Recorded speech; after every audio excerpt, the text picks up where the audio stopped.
ঠিক আছে।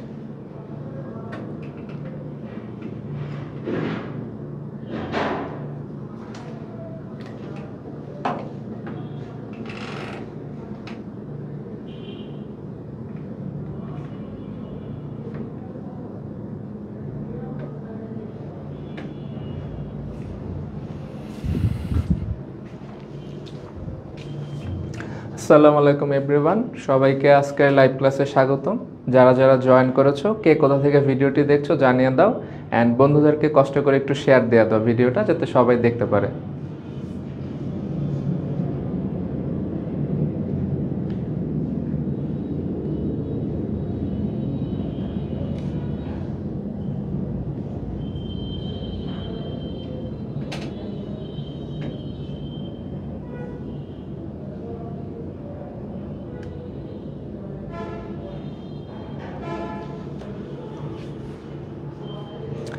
আচ্ছা, আব্দুল্লাহ লিমন কমেন্ট করেছে। ওয়ালাইকুম আসসালাম ইমন।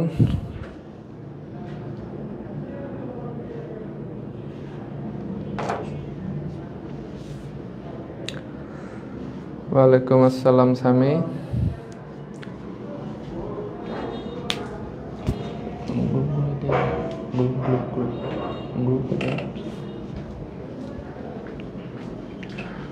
আচ্ছা, আমার সাউন্ড কি ক্লিয়ার শোনা যায় কিনা একটু কমেন্ট করে জানাও কেউ একজন।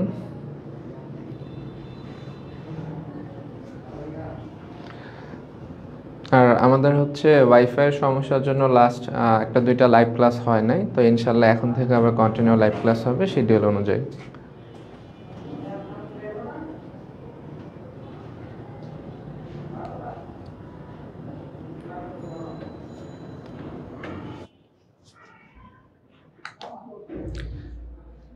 ঠিক আছে, সামনে থেকেই দেখো, আর সামনে আসার দরকার নেই।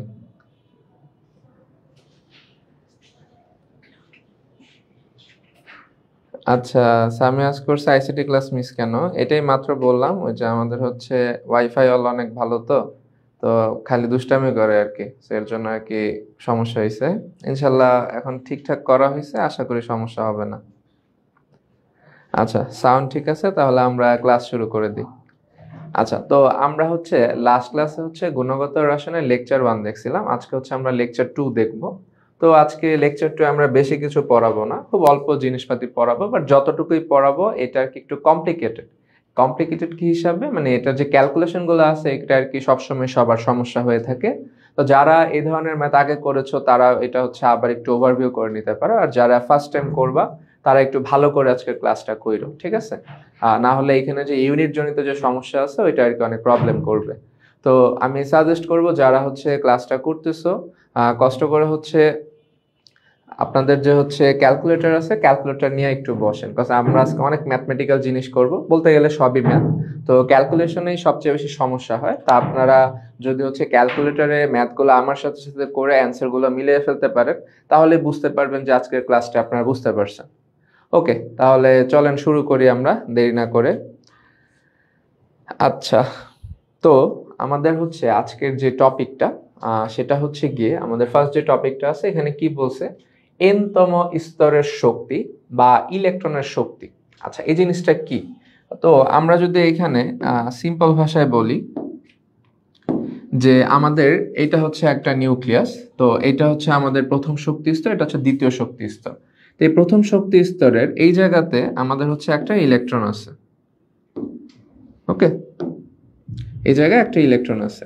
এখন ইলেকট্রনটাকে এই যে নিউক্লিয়াস আছে সে কিন্তু একটা আকর্ষণ বলে বা একটা শক্তিতে হচ্ছে আকর্ষণ করে। তাহলে এই যে একটা শক্তি স্তরে একটা ইলেকট্রনকে নিউক্লিয়াস যে শক্তিতে আকর্ষণ করে এটার কিন্তু একটা মান আছে। তাহলে প্রথম স্তরের একটা ইলেকট্রনকে নিউক্লিয়াস যে শক্তিতে আকর্ষণ করবে ওটাকে আমরা বলতেছি প্রথম শক্তি স্তরের শক্তির মান, অথবা প্রথম স্তরে একটা ইলেকট্রনের শক্তির মান। তাহলে এইটাকে আমরা হচ্ছে যেহেতু প্রথম স্তর, এটাকে আমরা লিখতে পারি হচ্ছে E1, ঠিক আছে? তাহলে দ্বিতীয় স্তরে যদি একটা ইলেকট্রন থাকে, সিমিলারলি নিউক্লিয়াস হচ্ছে দ্বিতীয় স্তরের একটা ইলেকট্রনকে যেই শক্তিতে আকর্ষণ করে সেই শক্তিটাকে বা এই শক্তিটাকে আমরা বলতে পারি হচ্ছে E2। আচ্ছা, তাহলে আমরা এতটুকু বুঝলাম যে প্রত্যেকটা শক্তি স্তরের একটা নির্দিষ্ট শক্তি আছে, যেটা আমরা বোর মডেলেও দেখে আসছি। তো ওই প্রত্যেকটা শক্তি স্তরের একটা নির্দিষ্ট শক্তি বা একটা ইলেকট্রনকে আকর্ষণ করার শক্তি, সেটার মানকে আমরা E1 E2 E3 এভাবে পর্যায়ক্রমে লিখতে পারি। তো এখন এই শক্তির মান বের করার হচ্ছে কিছু ফর্মুলা আছে। তো এখন এখানে প্রথম আমরা যে ফর্মুলাটা দেখতে পারতেছি, এটা চেহারাটা দেখে একটু ভয়ানক ভয়ানক লাগতেছে, বাট ভয় পাওয়ার কিছু নাই, এটা আস্তে আস্তে আমরা আয়ত্ত করে ফেলতে পারবো ইনশাআল্লাহ। আচ্ছা, এই যে সূত্রটা আছে, এই সূত্রটায় কি লেখা আছে আমরা একটু পড়ি। তো এখানে বলছে হচ্ছে ই টু দি পাওয়ার এন, মানে যদি একটা ইলেকট্রন এন তম স্তরে থাকে তাহলে শক্তির মানটা কি হতে পারে, ই টু দি পাওয়ার এন। এটা সমান কি, minus 2 pi square M E to the power 4 Z square divided by N square H square. এখন এই যে সূত্রটা আছে, এটা অবশ্যই একটা প্রমাণ আছে। তো এই প্রমাণটা হচ্ছে আমরা পরবর্তী কোনো একটা ক্লাসে দেখব, আজকে শুধু আমরা হচ্ছে ম্যাথ সলভ করব, ঠিক আছে। আচ্ছা, সো এখন এই যে সূত্রটা আছে, এই সূত্রটা আমরা কোন সিনারিওতে বা কোন সিচুয়েশনে ইউজ করব। অ্যাকচুয়ালি এই যে এনতম স্তরের শক্তির মান, এটা না অ্যাকচুয়ালি দুই এককে করা যায়। একটা হচ্ছে সিজিএস ইউনিটে, আর একটা হচ্ছে এসআই এককে। তো আমরা যদি ম্যাথগুলো হচ্ছে সিজিএস এককে করে থাকি, তাহলে আমাকে এনতম স্তরের শক্তির মানের জন্য সূত্র এইটা ইউজ করতে হবে। তাহলে আমরা বলতে পারি যে এনতম স্তরের শক্তি, এটা হচ্ছে আমরা যখন বের করব তখন আমরা সিজিএস এককের জন্যই এই সূত্রটা হচ্ছে ব্যবহার করব। তা আপনাদের কলেজের যে টিচাররা আছে তারা হচ্ছে আর কি সিজিএস এককটা অনেক পছন্দ করে, তো দেখা যায় তারা সবসময় বলে যে এগুলা সিজিএস ইউনিটে করবা। তখন আপনাদের কিন্তু এই ফর্মুলাটা ইউজ করতে হবে সিজিএস এককে যদি এনতম স্তরের শক্তি বের করতে চান। তাহলে আমাদের এই ফর্মুলাটা আমরা একটু দেখে নিই। এখানে কি বলছে, মাইনাস 2 পাই স্কোয়ার, আমরা পায়ের মান জানি 3.1416। এখানে যে এমটা আছে, এখানে কোন প্যারামিটারটা কি বোঝাচ্ছে সবকিছু আমাদের সিজিএস এককে পড়তে হবে, ঠিক আছে। তো সিজিএস এ আমরা জানি সি হচ্ছে সেন্টিমিটার, যে কোনো দূরত্বকে সেন্টিমিটারে প্রকাশ করা হয়। জি হচ্ছে গিয়ে গ্রাম, যে কোনো ভরকে হচ্ছে গ্রামে প্রকাশ করা হয়। আর এস হচ্ছে গিয়ে সেকেন্ড, যে কোনো সময়কে সেকেন্ডে প্রকাশ করা হয়। ওকে, খুবই সোজা জিনিস। তো এখন সিজিএস এ আমার এম বোঝাচ্ছে একটা ইলেকট্রনের ভর। তো যেহেতু এটা ভর, তাহলে আমরা যেহেতু সিজিএস হিসাব করতেছি, এটা গ্রামে হিসাব করতে হবে। তাহলে আমাদের ভরটা হচ্ছে একটা ইলেকট্রনের 9.11 ইন্টু 10⁻⁻28 গ্রাম। এটা হচ্ছে সিজিএস এ আমরা গ্রামে ভরটাকে রাখলাম, এর জন্য এটা হচ্ছে আমার একটা ইলেকট্রনের ভর। আচ্ছা, গেল। এখন আসো ইটা হচ্ছে এখানে প্রোটন আর হচ্ছে ইলেকট্রন যেটাই বিবেচনা করি না কেন, এটা চার্জের মান, ঠিক আছে। তো চার্জের মানটা আমরা এসআই এককে একটা মান জানি, বাট এটা যেহেতু সিজিএস তাহলে মানটা একটু আলাদা হবে। তো সিজিএস এ চার্জের এককটা হচ্ছে ইএসইউ, যেটাকে আর পূর্ণরূপ হিসেবে আমরা বলতে পারি ইলেকট্রোস্ট্যাটিক ইউনিট। তাহলে আমরা মনে রাখলাম যে ইলেকট্রন বা প্রোটনের চার্জের মানটা সিজিএস এককে ভ্যালুটা হচ্ছে কত, 4.8 ইন্টু 10⁻⁻10। আচ্ছা, এরপরে আসেন হচ্ছে এইচ, মানে প্লাঙ্কের ধ্রুবক। তো প্লাঙ্কের ধ্রুবক আমরা জানি কত, 6.626 ইন্টু 10⁻34, যেটা হচ্ছে এসআই একক। বাট এটা হচ্ছে আমার সিজিএস এ এখানে হচ্ছে আর্ক বসছে। তো নর্মালি আমার হচ্ছে যেটা হচ্ছে এসআই একক সেখানে জুল থাকে, বাট এখানে যেহেতু এটা সিজিএস এর জন্য এখানে হচ্ছে আর্ক ইউজ হবে, ঠিক আছে। তাহলে এটা ইউনিটটা হচ্ছে আর্ক সেকেন্ড আর ভ্যালুটা হচ্ছে 10⁻⁻27। আচ্ছা, তাহলে আমরা হচ্ছে সিজিএস এককে এম এর মানটা জানলাম, আমরা সিজিএস এককে চার্জের মানটা জানলাম, আমরা সিজিএস এককে প্লাঙ্কের ধ্রুবকের মানটা জানলাম। আর কি কি প্যারামিটার বাকি আছে, অ্যাজ আমরা দেখতে পারতেছি এখানে একটা টার্ম আছে জেড। জেড কি বোঝাবে, পারমাণবিক সংখ্যা। খুবই সোজা, আমাদেরকে যদি বলে হাইড্রোজেন পারমাণবিক সংখ্যা 1, আমাদের যদি বলে নাইট্রোজেন পারমাণবিক সংখ্যা 7, যদি আমাদেরকে বলে সোডিয়াম তাহলে পারমাণবিক সংখ্যা 11, এভাবে চলতে থাকবে। আচ্ছা, আর এনটা কি, ইলেকট্রনটা যে শক্তি স্তরে থাকবে সেটাই হচ্ছে এন এর মান। তাহলে আমরা আশা করি এই প্যারামিটারগুলো আমরা বুঝতে পারছি, এতে আমাদের কোনো সমস্যা হওয়ার কথা না। তাহলে আমরা প্যারামিটারগুলো বুঝলাম, আমরা একটা সূত্র পাইলাম। তাহলে এখন কি করা উচিত, সূত্রটা অ্যাপ্লাই করে দেখে ফেলা উচিত এটা মানটান কিরকম কি আসে। ওকে, আমরা দেখে ফেলতেছি। এর মধ্যে আমরা কিছু কমেন্ট দেখে নেই। সাইফ হচ্ছে কমেন্ট করছে, ভাই রাসায়নিক পরিবর্তনের সাজেশন দেন। আচ্ছা, আপনাকে হচ্ছে সাজেশন হচ্ছে ক্লাসে দেওয়া হবে। আপাতত জাস্ট এতটুকু বলতে পারি যে আপনি হচ্ছে কেপিকেসির যে ম্যাথগুলো আছে, পিএইচ বাফারের যে ম্যাথগুলো আছে, বা তাপ রসায়নের যে ম্যাথগুলো আছে, এগুলো করে ফেলেন, বাকিটা পরে জানাচ্ছি। ওকে, তাহলে আমরা এই সূত্রের হচ্ছে একটা ম্যাথ করে ফেলি। আচ্ছা, তো আমরা এখানে কোশ্চেনটা কি লিখছি, যে হাইড্রোজেনের একম স্তরের শক্তির মানটা নির্ণয় করতে বলছি। আচ্ছা, তাহলে আমরা যদি এখানে একটা চিত্র আঁকার চেষ্টা করি, যে এটা হচ্ছে আমাদের নিউক্লিয়াস আর এটা হচ্ছে হাইড্রোজেনের প্রথম স্তর। তাহলে প্রথম স্তরের শক্তি আমরা হচ্ছে E1টা আর কি বের করতে চাচ্ছি, যেখানে হচ্ছে একটা ইলেকট্রন আছে। আচ্ছা, তাহলে এখানে হাইড্রোজেন, আমরা জানি হাইড্রোজেনের জন্য জেড এর ভ্যালু কত হবে? হাইড্রোজেনের জন্য জেড এর ভ্যালু হবে হচ্ছে 1।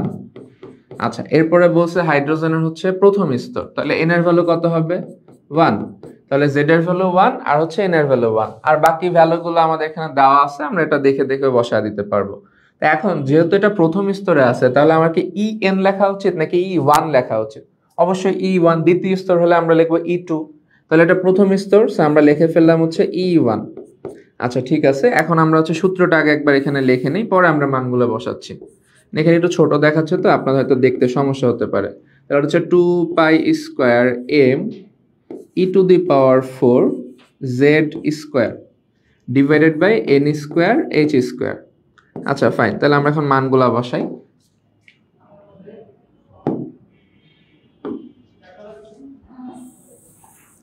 ওকে, আমার সাথে সাথে মানগুলা একটু আপনারা ক্যালকুলেটরে বসিয়ে ক্যালকুলেট করে ফেলবেন, ওকে, যাতে লেট না হয় আমাদের। আচ্ছা, তাহলে এখানে 2 লিখলাম, পায়ের মান হচ্ছে 3.1416। এরপরে তো অসংখ্য আছে, আমরা আর অত নিলাম না। ইন্টু হচ্ছে এম এর মানটা অবশ্যই আমাদের হচ্ছে যে সিজিএস একক গ্রামে বসাইতে হবে। তাহলে আমরা কত বসাবো? 9.11 ইন্টু 10⁻⁻28। আচ্ছা, এরপর হচ্ছে আমাদের এখানে ই এর মান বসাতে হবে, এটা আমাদের সিজিএস এ বসাইতে হবে, মানে ইএসইউ তে বসাবো আমরা। তাহলে এটা হচ্ছে 4.8 ইন্টু 10⁻⁻10 টু দি পাওয়ার হচ্ছে 4। আর লাস্ট হচ্ছে জেড, তাহলে এখানে আমরা লিখেই রাখছি জেড এর মান হবে 1 ইন্টু হচ্ছে 1²। আচ্ছা, তাহলে উপরের মানটা হয়ে গেল। এখন এন এর মান হচ্ছে 1, তাহলে নিচে হচ্ছে আবার 1²। আর এইচ এর মান আমরা আবার সিজিএস এ কি জানি? 6.626 ইন্টু 10⁻⁻27। এইটার উপরে একটা স্কোয়ার হবে। তো আমরা এটা একটু ক্যালকুলেটরে করে ফেলি। তো যারা যারা ক্যালকুলেটরে করবেন, কষ্ট করে হচ্ছে এটা অ্যান্সারটা কত আসে আমাকে একটু জানাবেন। আচ্ছা, রায়হান নিয়ন আজ করেছে এটা কি নিষ্ক্রিয় গ্যাস? আচ্ছা সরি, আগের কোশ্চেনটা দেখি না। হিলিয়াম কিভাবে ইলেকট্রন ত্যাগ করে? আচ্ছা, সো এখানের ব্যাপারটা হচ্ছে যে হিলিয়াম হচ্ছে নিষ্ক্রিয় গ্যাস, এই কথাটা সত্য। বাট যখন হচ্ছে আমার কোনো যৌগ তৈরি করতে যাই হিলিয়াম, যদি তখন তার হচ্ছে ইলেকট্রন, আমি যদি তাকে সাফিসিয়েন্ট এনার্জি দেই যে ইলেকট্রন ত্যাগ করতেই হবে, তখন সে হচ্ছে ইলেকট্রন ত্যাগ করতে পারে। তো ব্যাপারটা হচ্ছে এরকম, সাধারণ অবস্থায় হিলিয়াম হচ্ছে নিষ্ক্রিয় গ্যাস, তো হিলিয়াম হচ্ছে ইলেকট্রন ত্যাগ করে না।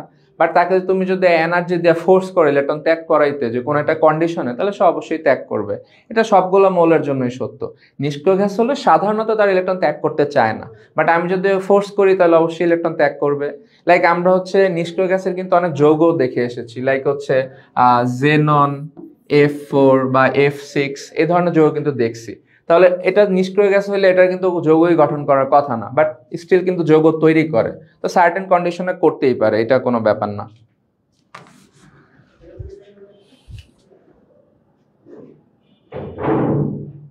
আচ্ছা, অ্যান্সার আসছে হচ্ছে 2.174 ইন্টু 10⁻⁻11। আচ্ছা, আপনারা হচ্ছে ঠিক আছে আপনাদের অ্যান্সারটা, তাহলে আমরা এখানে অ্যান্সারটা লিখে ফেলি।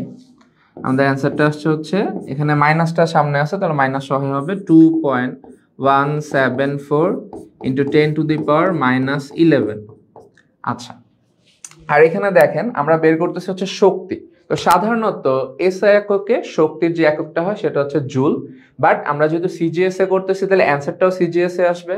তাহলে আমরা জানি সিজিএস এ হচ্ছে শক্তির একক বা কাজের একক, যেটা আমরা বলি এটা হচ্ছে আর্ক। ওকে, তাহলে এখানে অ্যান্সারটা আসবে হচ্ছে -2.174 ইন্টু 10⁻⁻11 আর্ক।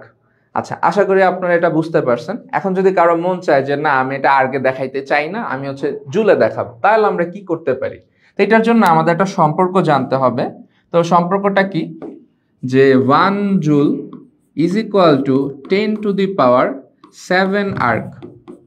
ওকে, তাহলে আমরা আর্ক থেকে যদি জুলে যেতে চাই তাহলে 10⁻7 দিয়ে কি করব? ভাগ দিয়ে দিব।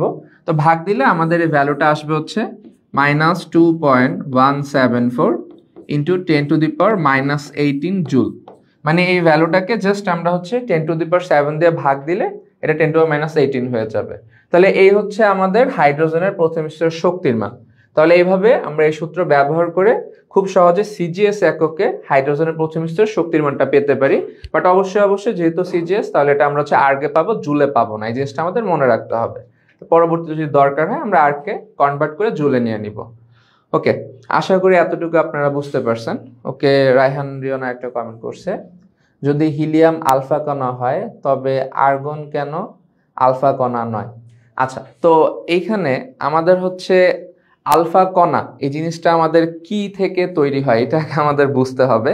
যে আমাদের হচ্ছে একটা তেজস্ক্রিয় পরমাণু আছে, এখান থেকে আমাদের স্পেসিফিক কিছু ভরের স্পেসিফিক কিছু ধর্মের বস্তু হচ্ছে বের হয়, যেগুলোকে আমরা আলফা বিটা গামা হিসেবে জানি। এখন হিলিয়ামের যে হচ্ছে বৈশিষ্ট্য বা আলফা কণার যে বৈশিষ্ট্য আর আর্গনের যে বৈশিষ্ট্য, দুইটা কিন্তু একদম 100% সেম না। যেহেতু দুইটা সেম না, তাহলে আমরা এখানে বলতে পারবো না যে আমার হচ্ছে যে আর্গন কেন, আর্গনটা বের হচ্ছে না কেন। কারণ আমরা এখানে চিন্তা করতেছি রেডিও অ্যাক্টিভ ম্যাটেরিয়াল ব্রেকডাউন করলে আমার হচ্ছে কি কি ধরনের পার্টিকেল বের হয়, কি কি ধরনের বৈশিষ্ট্য দেখাচ্ছে। তাহলে এখানে হিলিয়াম এবং আর্গন দুইটার বৈশিষ্ট্য সেম না, এর জন্য আমরা এটা ভাবে জাস্টিফাই করতে পারি না। সবসময় এটা মাথায় রাখবা যে রেডিও অ্যাক্টিভ ম্যাটেরিয়াল ভাঙলে ছোট ছোট পার্টিকেল বের হওয়ার চেষ্টা করে। তাহলে ওইভাবে যদি চিন্তা করো, আর্গন কিন্তু একটা বড় পার্টিকেল আর হিলিয়াম হচ্ছে একটা ছোট পার্টিকেল। তো এটা পরীক্ষা করে দেখা গেছে যে এখান থেকে ছোট ছোট পার্টিকেল হিসেবে হিলিয়াম 2+ বের হয়, এর জন্য এটাকে আলফা কণা হিসেবে থিঙ্ক করা হয়েছে। আর আর্গনের ব্যাপারটা পরীক্ষালব্ধভাবে হয়তো পাওয়া যায় না, এর জন্য এটা হচ্ছে বলা হয় না আর কি। তাও এই ব্যাপারে আমি যদি আরো কিছু জানতে পারি আমি তোমাকে জানানোর চেষ্টা করব।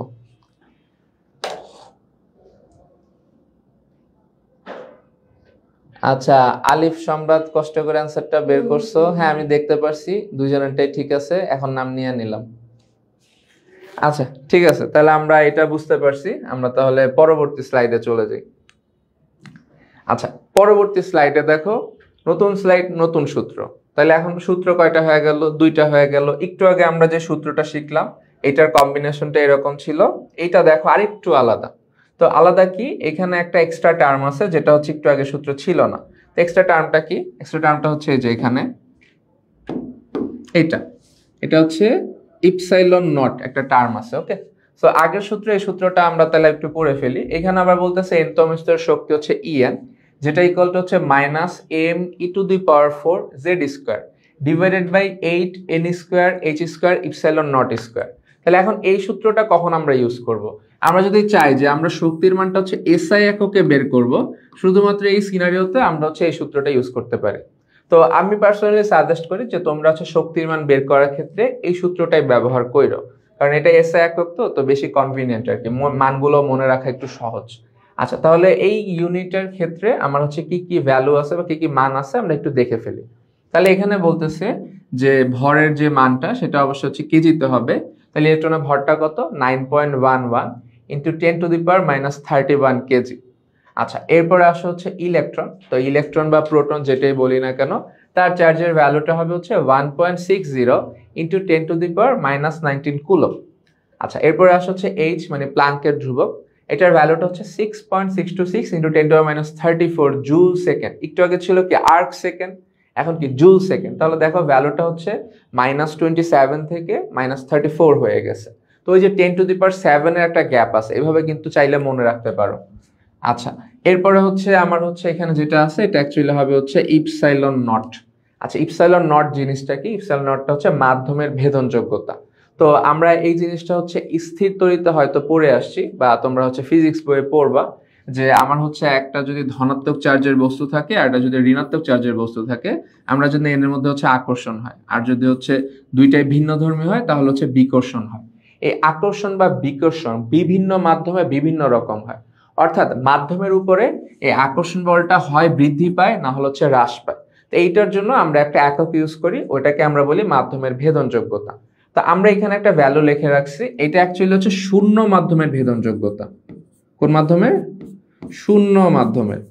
তো আমরা যদি একটু খেয়াল করি, আমরা যখন এখানে শক্তিটা বের করতেছি আমরা কিন্তু এখানে দুইটা জিনিসকে নিয়ে চিন্তা করতেছি। একটা হচ্ছে কেন্দ্রের প্রোটন গুলা এখানে একটা শক্তিস্থ ইলেকট্রনকে কি শক্তিতে আকর্ষণ করতেছে, তাহলে এখানে কিন্তু ওই প্লাস আর মাইনাস আকর্ষণের কনসেপ্টটা আছে, এর জন্য এখানে ইউনিটটা ব্যবহার হয়। এভাবে একটু মনে রাখতে পারো আর কি।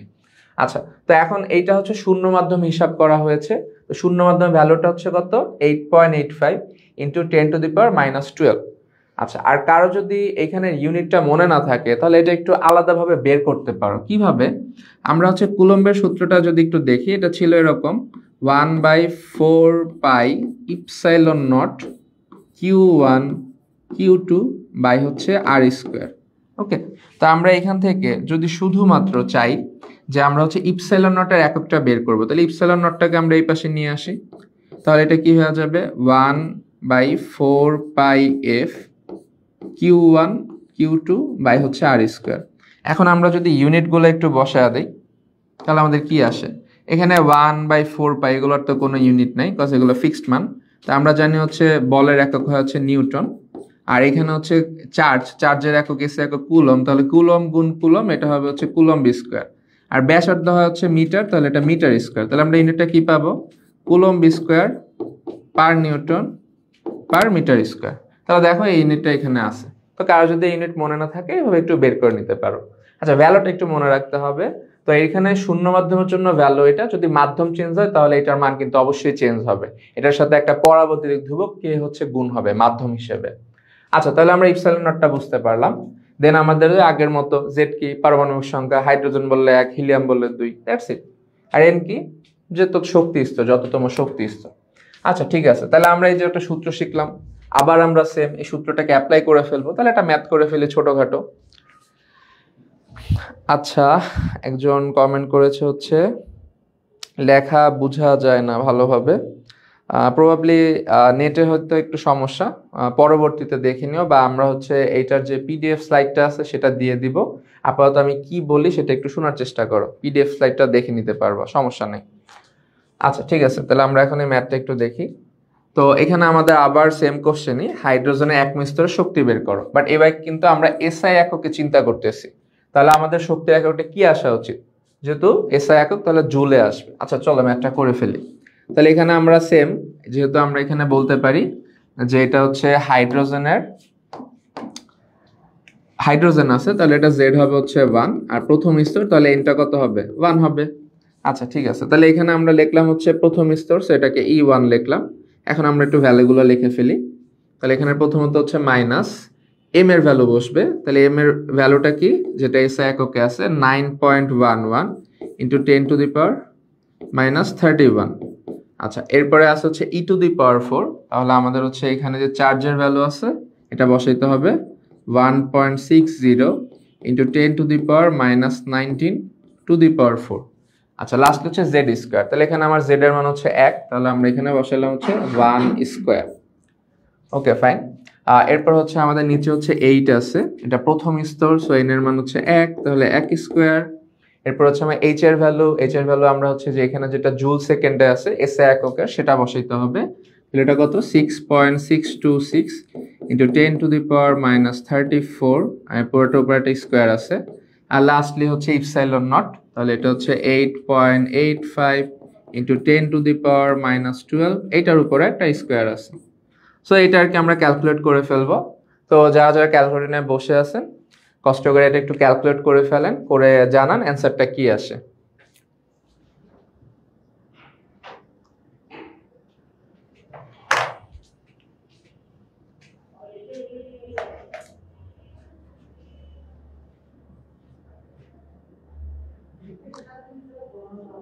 আচ্ছা, রায়হান রিয়ন আবার একটা কোশ্চেন করেছো, বোর মডেল কেন শুধুমাত্র এক ইলেকট্রন বিশিষ্ট পরমাণু বা আয়নের জন্য প্রযোজ্য? আচ্ছা, তো ব্যাপারটা হচ্ছে এই যে মডেলটা আবিষ্কার করছে এটা হচ্ছে বোর বিজ্ঞানী করেছে। আমরা জানি নিলস বোর হচ্ছে 1913 সালে বোর মডেল দিয়েছে। এখন সেই সময় সে হচ্ছে এই যে এক্সপেরিমেন্টটা সেটা হচ্ছে গিয়ে আমাদের হাইড্রোজেন পরমাণুর পার্সপেক্টিভে সে হচ্ছে চিন্তা করেছিল। ওকে, তাহলে সে হচ্ছে যে ব্যাখ্যাগুলো দিছে ওইটা হচ্ছে আমাদের, আচ্ছা দাঁড়াও, তুমি কোশ্চেন করেছো হচ্ছে হাইড্রোজেন ইলেকট্রন বিশিষ্ট পরমাণু। আচ্ছা, তোমার কোশ্চেনে ভাই একটু ভুল আছে। তুমি জিজ্ঞেস করছো বোর মডেল শুধুমাত্র এক ইলেকট্রন পরমাণুর জন্য প্রযোজ্য, এটা তো আসলে না। বোর মডেল তো সব ধরনের পরমাণুর জন্য প্রযোজ্য। তোমার কোশ্চেনটা প্রবাবলি এটা ছিল যে বোর মডেলে যে বর্ণালী নিয়ে ব্যাখ্যাটা এটা শুধুমাত্র হাইড্রোজেনের জন্য বলছে, বা তুমি আদার্স যে মৌলগুলো মেনশন করছো হিলিয়াম প্লাস লিথিয়াম 2 প্লাস তাদের জন্য বলছে। তাহলে তোমার কোশ্চেনটা কি, যে বোর মডেলটা যেই হচ্ছে বর্ণালীর ব্যাখ্যা সেটা শুধুমাত্র কেন হাইড্রোজেন লিথিয়াম তারপর হচ্ছে হিলিয়াম প্লাসের জন্য প্রযোজ্য। এটা অ্যান্সারটা হচ্ছে যে বোর যে বিজ্ঞানী ছিল সে তৎকালীন সময়ে বর্ণালীর যে ব্যাখ্যাটা এইটা নিয়ে সে শুধুমাত্র হাইড্রোজেন বা এক ইলেকট্রন বিশিষ্ট পরমাণু নিয়ে কাজ করে সেটাই হচ্ছে রেজাল্ট পাইছিল। তো সে ওইটার মাধ্যমে হচ্ছে অ্যান্সারটাকে পেটেন্ট করছে। সেই মুহূর্তে সে হচ্ছে আদার্স যে একাধিক ইলেকট্রন বিশিষ্ট পরমাণু আছে তাদের বর্ণালী নিয়ে কোনো এক্সপেরিমেন্ট সে হয়তো করে নাই, বা যদি করেও থাকে তাহলে ওরকম ফলপ্রসূত অ্যান্সার হয়তো পায় নাই, এর জন্য সে এটা হচ্ছে মডেলের মধ্যে বলে নাই। বাট পরবর্তীতে কিন্তু আমরা আদার্স মৌলগুলোর ক্ষেত্রে বর্ণালী কেমন হতে পারে এটা হচ্ছে অন্যান্য বিজ্ঞানের মাধ্যমে হচ্ছে জেনে থাকছি আর কি। তো বোর ওইটা নিয়ে ডিসকাশন করে নাই, তার মানে সে এটা নিয়ে এক্সপেরিমেন্ট করে কোনো রেজাল্ট পায় না আর কি। ভালো এটা। আচ্ছা ঠিক আছে, আশা করি তুমি অ্যান্সারটা পাইছো। আচ্ছা আলিফ সম্রাট অ্যান্সার আসছে হচ্ছে 0। আচ্ছা সামির হচ্ছে ক্যালকুলেটর নষ্ট হয়ে গেছে। আচ্ছা যাদের যাদের হচ্ছে ক্যালকুলেটরের ম্যাথ এরর আসছে 0 আসছে তারাই কিন্তু একদম ঠিকঠাক মতো ম্যাথটা করছো, আর যারা হচ্ছে উত্তর পাইছো তাদের ক্যালকুলেটরের সমস্যা, এটা একটু বুঝে নিও। আচ্ছা সো এই ম্যাথটা এই জায়গায় হচ্ছে সমস্যা, আমরা এই ম্যাথমেটিক্যাল ক্যালকুলেশন করতে গেলে এই ম্যাথটা অনেক ইরর খায় বসে থাকি। তো ইররটা আমরা কেন খাই এটা আমরা একটু বোঝার চেষ্টা করবো এখন। আচ্ছা দেখো এইখানে আমাদের অ্যান্সারটা অ্যাকচুয়ালি 0 আসবে, ঠিক আছে। আপনার ক্যালকুলেটর যাদের যাদের 0 আসছে কনগ্রাচুলেশন, আপনাদের সবার ক্যালকুলেটর ঠিক আছে। এখন একটা শক্তিস্তর শক্তির মান 0, এটা কিছু হইল? কারণ শক্তিস্তর শক্তি 0 বসাইলে আবার দেখা যাবে যে এরকম আরো অনেক সমস্যা হবে। তো এখন আমরা অ্যাকচুয়ালি এটার মানটা 0 না, তো এটা অ্যাকচুয়ালি ক্যালকুলেটরের একটা সমস্যাটা কি সেটা নিয়ে আমরা একটু তাহলে কথা বলি। আচ্ছা তো এইখানে এই জিনিসটা আমি হচ্ছে আরেকটা পেজে একটু দেখাই যাতে তোমাদের একটু দেখতে সুবিধা হয়। আচ্ছা এখানে আমি জিনিসটা আবার লিখতেছি।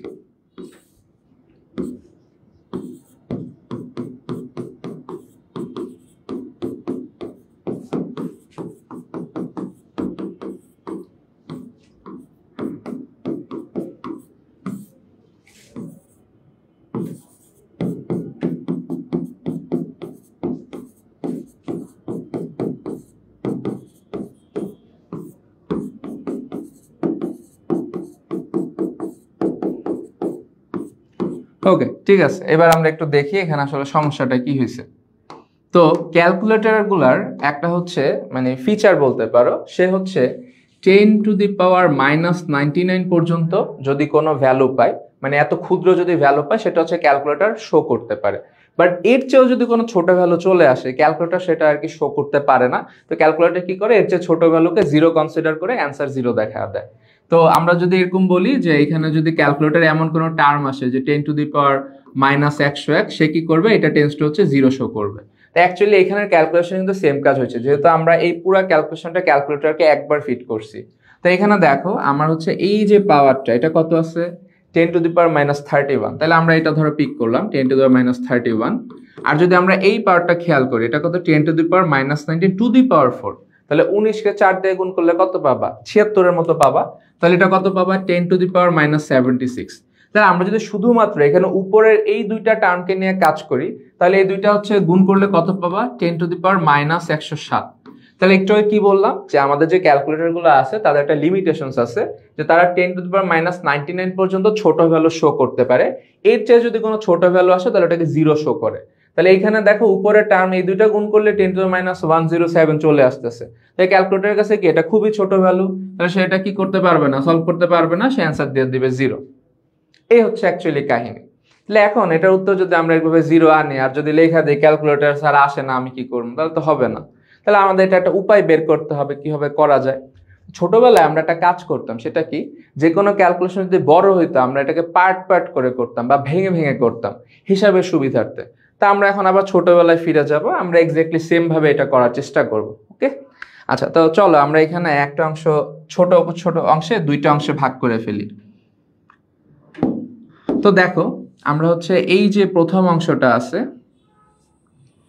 আমি যতটুকু জায়গায় মার্ক করতেছি এই এতটুকু অংশকে আমরা হচ্ছে একটা অংশ বিবেচনা করলাম, আর এই অংশের যে উত্তরটা এটাকে আমরা এক্স বিবেচনা করলাম। ওকে আচ্ছা, এরপর যে বাকি অংশটুকু রয়ে গেছে এই অংশটাকে আবার আমরা মার্ক করে ফেললাম, এন্ড এই অংশের যে উত্তরটা এটাকে আমরা হচ্ছে y আকারে বিবেচনা করলাম। তোমরা চট করে একটু ক্যালকুলেটরে হিসাব করে x এর ভ্যালুটা কেমন আসে আলাদা ক্যালকুলেশন করে, আর y এর ভ্যালুটা কেমন আসে আলাদা ক্যালকুলেশন করে একটু বের করে ফেলো, তাহলে আমরা এটা কম্বাইন করলেই কিন্তু উত্তরটা পেয়ে যাব।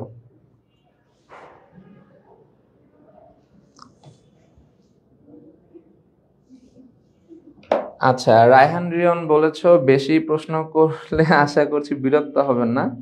না না ভাইয়া, বিরক্ত হওয়ার কিছু নাই, তোমরা এখানে শিখতে আসছো, তোমরা কোশ্চেন করলে আমরা ইন্সপায়ার হব, যাতে আমরা সামনে আরো বেশি বেশি তোমাদেরকে ফ্রি ক্লাস দিয়ে কিছু শিখাইতে পারি। তো তোমরা যখন হচ্ছে আমাদের সাথে কানেক্টেড থাকবা তখনই তো আমরা তোমাদেরকে সুযোগটা আমাদের থেকে দিতে পারবো, তাই না? তো এটা কোনো সমস্যা না। আচ্ছা, সামি হচ্ছে অনেক বেশি রিগ্রেট করতেছো জাকেরা ভাই সোহাগ ভাইয়ের ক্লাস মিস। পুকি খন্দকার ভাই, আচ্ছা ঠিক আছে, তাহলে ভাইয়ের নাম আজকে থেকে পুকি দিয়া দিব, খন্দকার ভাই বাদ, খালি পুকি ভাই, ওকে। আচ্ছা, ক্লাস মিস গেছে সমস্যা নেই তো, এগুলো আবার হচ্ছে ইনশাল্লাহ সামনে করিয়ে দেওয়া হবে, তুমি চিন্তা করো না। এখন কষ্ট করে একটু এখানে অ্যান্সারটা কি আসে একটু ক্যালকুলেট করে বলে ফেলো ঝটপট।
আল্লাহ, এতক্ষণও তো ক্যালকুলেশন শেষ হয় নাই।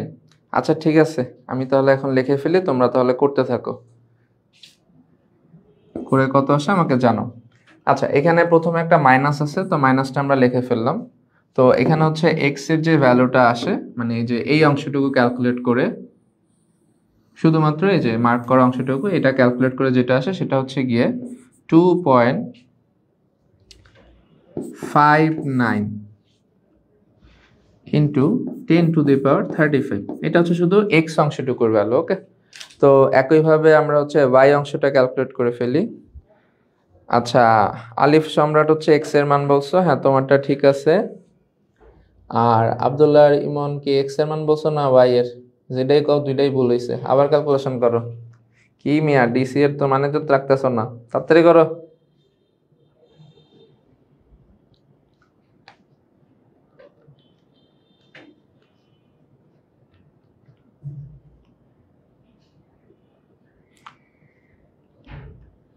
আচ্ছা, তোমাদের সাথে সাথে আমি একটু করে ফেলি, কাটটা ঠিক হয়ে যায় বলা যায় না।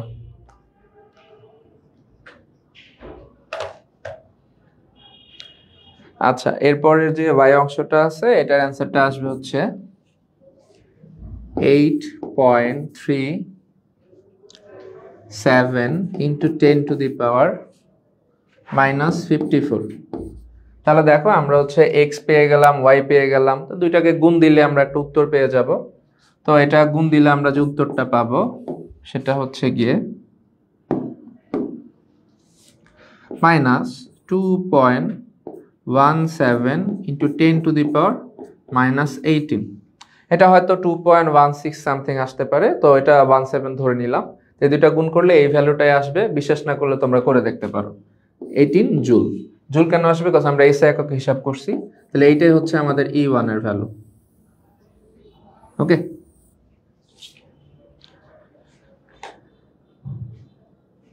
আব্দুল্লাহ আলিমন বলছে পুরাটা রেঞ্জ দিছি, ভাইয়া পুরাটা রেঞ্জ তো -15 হবে না, 10⁻18 হবে। আপনার মনে হয় পুরাটার মধ্যে একটু গন্ডগোল করছেন আর কি, অল্প একটু। আচ্ছা, রায়হান রিয়ান হচ্ছে আরেকটা কোশ্চেন করছে বোর মডেল কিভাবে ডি ব্রগলি ও হাইজেনবার্গের মতবাদ দ্বারা প্রভাবিত বা বাতিল হয়েছে? আচ্ছা, তো এখানে বেসিক্যালি হচ্ছে ডি ব্রগলিতে যেটা বলেছিল যে হচ্ছে আমাদের হচ্ছে একটা ইলেকট্রনের হচ্ছে দুইটা নেচার থাকতে পারে। তো একটা হচ্ছে গিয়ে কণা নেচার আর একটা হচ্ছে গিয়ে তরঙ্গ নেচার। সো বোর মডেলের মধ্যে দুইটা কথা বলেনি, সে একটা বলছে যে ইলেকট্রন শুধুমাত্র কণা ধর্ম থাকবে। তাহলে এই হিসাবে আর কি ডি ব্রগলির সাথে বোর মডেলটা আর কি ম্যাচ হয় নাই। আর যেটা হচ্ছে হাইজেনবার্গের অনিশ্চয়তার নীতি, ওইখানে হচ্ছে তোমার ইলেকট্রনকে হচ্ছে কণা ধরা হয়েছে। আবার হচ্ছে ইলেকট্রনের হচ্ছে ভরবেগ দুইটা আর কি একসাথে বের করা যায় না, দেখা গেছে একটা যদি ঠিক মতো বের হয় আরেকটার মধ্যে কোনো একটা প্রবলেম হয়ে যাচ্ছে, এমন একটা ব্যাপার। তো এই ব্যাপারের কোনো ব্যাখ্যাও কিন্তু আমাদের বোর মডেলে বলে নাই। তো ওই হিসাবে আর কি এই দুইটা হচ্ছে সাদৃশ্যপূর্ণ না, এইটাই আর কিছু না। আচ্ছা, সো আমাদের তাহলে কি হলো যে আমরা হচ্ছে হাইড্রোজেনের প্রথম স্তরের শক্তি এসআই এককে আসছে এইটা। আর একটু আগে আমরা যেটা করেছিলাম সেটা হচ্ছে সিজিএস এককে, তখন কিন্তু দেখো এটাই আসছিল, ঠিক আছে। আর্গে আসছিল এটা আর জুলে আসছিল এটা। তাহলে আমরা এতক্ষণে হয়তো এতটুকু বুঝতে পারছি যে আমরা যদি হচ্ছে এই সূত্রটা ব্যবহার করি তাহলে আমার সবকিছু সিজিএস এ বসাইতে হবে, তখন অ্যান্সারটা হচ্ছে আর্গে আসবে। আর যদি আমরা এই সূত্রটা ব্যবহার করি তাহলে আমার হচ্ছে সবকিছু হচ্ছে এসআই এককে বসাইতে হবে, অ্যান্সার এইটা আসবে, জুলে আসবে। তাহলে এখন কোশ্চেন হচ্ছে আমরা কোন সূত্রটা ব্যবহার করবো, বিকজ আমরা অলরেডি একটা ঝামেলায় পড়ে গেছি এটা ক্যালকুলেশন করতে, যে যেটাকে ভেঙে ভেঙে করা লাগতেছে। বাট যেটা হচ্ছে সিজিএস এ করছো ওটা কিন্তু একবারে ডিরেক্টলি চলে আসছে। সো এটা সম্পূর্ণ তোমাদের ইচ্ছা, তোমরা সিজিএস এরটাও করতে পারো, এটাতেও করতে পারো, বাট এটা ক্যালকুলেশনটা করতে গেলে একটু ঝামেলা হয় আর কি। তো এই ঝামেলা যাতে না হয় এটার জন্য একটা সলিউশন আছে যেটা আমরা একটু পরেই দেখে ফেলবো, ঠিক আছে। তা আপাতত জাস্ট দুইটা সূত্র শিখলাম আমরা, দুইটার মধ্যে যে কোনো একটা শিখবা, দুইটা শেখার দরকার নাই, বিকজ দুইটা একসাথে মনে রাখাটা একটু টাফ। তা আমি হচ্ছে এই সূত্রটা প্রেফার করি, কারণ এই সেম সূত্রের যে ম্যাথটা ওটা তোমরা হচ্ছে ফিজিক্সের সেকেন্ড পেপারে করবা। তো একই জিনিসের জন্য ফিজিক্সে এক সূত্র, কেমিস্ট্রিতে এক সূত্র, এটা অ্যাকচুয়ালি না শিখলেও চলে। আপাতত যা জানলা আর কি, যে এখানে হচ্ছে ইটু এনতম স্তর শক্তি বের করা দুইটা সূত্র হয়, একটা হচ্ছে সিজিএস এর জন্য, একটা হচ্ছে এসআই এককের জন্য। আচ্ছা, তা আশা করি এতটুকু ক্লিয়ার। এরপরে হচ্ছে আমরা এই যে যেটা একটু আগে বললাম যে আমরা চাইলে হচ্ছে এইভাবে এই ঝামেলাটা এড়াইতে পারি। তো এড়ানোর জন্য আমরা কি করব, অবশ্যই কোনো একটা শর্টকাট পদ্ধতি বের করব। তা আমরা চলো দেখে ফেলি এই সূত্রের অ্যাকচুয়ালি কিভাবে শর্টকাটে ম্যাথটা করা যায়।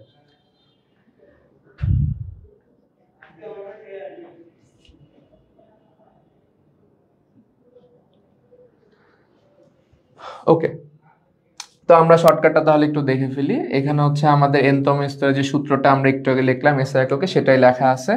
এখন এইখানে আমরা একটা জিনিস একটু ভালো করে লক্ষ্য করি, আমি এখানে একটা জায়গা মার্ক করতেছি, একটু দেখো। আমাদের এখানে এই কালি দেখা যায় না, আরেকটা নেই।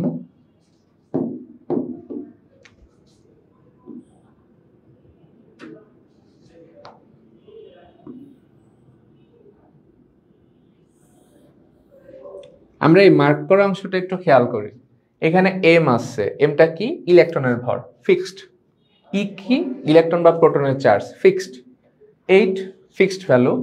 এইচ প্লাঙ্কের ধ্রুবক, ফিক্সড। ইপসাইলন নট এটাও কিন্তু ফিক্সড। তাহলে এখানে ভ্যারিয়েবল কি কি টার্ম আছে, এন আছে আর হচ্ছে জেড আছে।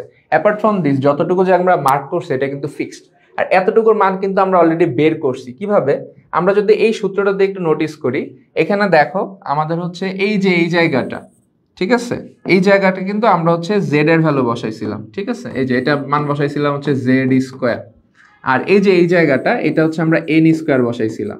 এখন তোমাদেরকে যদি জিজ্ঞাসা করা হয় এই হোল ক্যালকুলেশনে এই যে জেড স্কোয়ার অংশ মানে 1 স্কোয়ার আর এই যে এন স্কোয়ার অংশ মানে 1 স্কোয়ার, এইটার কি কোনো মানে ভ্যালু আছে এখানে? অ্যাকচুয়ালি কিন্তু নাই।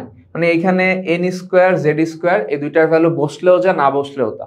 তাহলে এইখানে যে ভ্যালুটা পাইছো এটা কিন্তু এন স্কোয়ার জেড স্কোয়ার বাদ দিয়ে বাকি অংশটুকুর ভ্যালু পাইছো। তাহলে এই যে অ্যান্সারটুকু আমরা পেলাম এটাকে কিন্তু তাহলে আমরা বলতে পারি কি, এই যে আমরা মাত্র যেটা দেখাইলাম এই যে অংশটা, এই অংশটার অ্যান্সারও কিন্তু ওই যে E1 এর সমানই আসবে ম্যাথমেটিক্যালি। তাহলে আমরা কি বলতে পারি যে এই যে মার্ক করা অংশটুকু এইটার ভ্যালুটা অ্যাকচুয়ালি হচ্ছে E1 এর সমান। আর একটু আগে আমরা যেটা করলাম জেড আর এন দুইটার ভ্যালু যেহেতু 1 ধরছি, তাহলে এখানে কিন্তু এই জেড আর এন এর কোনো ইম্প্যাক্ট নাই, বা এই জেড আর এন এর কোনো ভ্যালু অ্যাকচুয়ালি এখানে ইউজ করলেও যা, না করলেও তা। তাহলে এই ফিক্সড অংশটার ভ্যালু আমরা E1 ধরতে পারি। তাহলে আমরা এখানে E1 এর ভ্যালুটা একটু লিখে ফেলি। এই ভ্যালুটা কত আসছে, -2.17 ইন্টু 10⁻⁻18 জুল। তাহলে আমরা যদি এই জায়গাটাকে E1 লিখি তাহলে দেখো আমাদের সুন্দর হচ্ছে একটা শর্টকাট সূত্র চলে আসে। ওকে, সূত্রটা কি? E to the power N হবে E1 ইন্টু জেড স্কোয়ার বা এন স্কোয়ার, মানে এই যে এই জায়গাটাকে আমরা E1 লিখছি, উপরে হচ্ছে জেড স্কোয়ারটা রয়ে গেছে, নিচে হচ্ছে এন স্কোয়ার রয়ে গেছে। তাহলে এইটার মাধ্যমে কিন্তু আমরা সব ম্যাথ করে ফেলতে পারি। ওকে, তাহলে আমরা যে কোনো সিকিউ ম্যাথ হচ্ছে এই সূত্র দিয়ে যদি করতে চাই, তাহলে আমাকে একটু কষ্ট করে E1 এর ভ্যালুটা মুখস্থ রাখতে হবে, যেটার ভ্যালু হচ্ছে এইটা। ওকে, তাহলে E1টা কি? E1টা হচ্ছে হাইড্রোজেনের এক স্তরের শক্তি।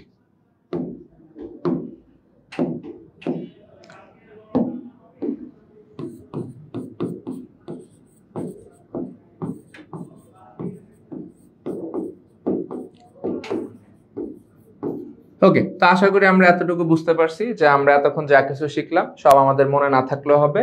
আমরা শুধুমাত্র এই সূত্রটা মনে রাখবো যে এনতম স্তরে শক্তি বের করার সূত্র কি? E to the power N is equal to E1 Z square by N square, যেখানে E1 কি? হাইড্রোজেন এক স্তরের শক্তি, ভ্যালুটা কত? -2.17 10⁻18 জুল। এতটুকু বুঝলেই হবে। এখন এই যে এককটা আছে এটা কিন্তু জুলে আছে, রাইট? তো কিছু কিছু ম্যাথে দেখা যায় কি যে শক্তির এককটা জুলে ইউজ করে না, আরেকটা ভিন্ন একক ইউজ করে। তা আমরা একটু তাহলে ওই এককটা একটু দেখে ফেলি। তো শক্তির একক হিসাবে যেটা ইউজ করা হয় ওইটা অ্যাকচুয়ালি হচ্ছে ইভি। ইভি হচ্ছে শক্তির একক ব্যবহার করা। ইভির পুনরূপ কি? Electron volt. তো আমরা এই জুল আর হচ্ছে গিয়ে এই ইভি এর মধ্যে যদি সম্পর্কটা দেখি, that is 1 EV is equal to 1.60 into 10 to the power minus 19 joule. তাহলে আমরা যদি এখানে ইভি আর জুলের সম্পর্কটা একটু দেখি, তাহলে আমরা যদি এখানে জুল থেকে ইভিতে যেতে হয়, তা আমাদের যেটা করা উচিত সেটা হচ্ছে এই মানটা দিয়ে এটাকে ভাগ দিয়ে দেওয়া উচিত। তাহলে চলো আমরা এটা করে ফেলি। আমরা এখানে লিখলাম E1 is equal to -2.17 into 10 to the power minus 18 joule.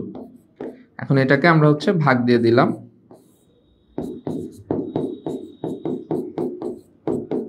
Divided by হচ্ছে কত বললাম? আচ্ছা, আরেকটা জিনিস, এই যে ভ্যালুটা আছে এটা কিন্তু একটু খেয়াল করো, এটা কিন্তু ইলেকট্রনের চার্জ। তো এটা মনে রাখলেও হয় 1 eV ইকুয়াল টু ইলেকট্রনের চার্জের জুলের সমান, শেষ কাহিনী। তাহলে 1.60 into 10 to the power minus 19। তো এটা ক্যালকুলেট করলে তোমরা পাবা হচ্ছে -13.59 এরকম কিছু পেতে পারো। তো এটাকে আমরা হচ্ছে 6 লিখে দিলাম, 13.6, এটাকে লিখলাম হচ্ছে ইভি।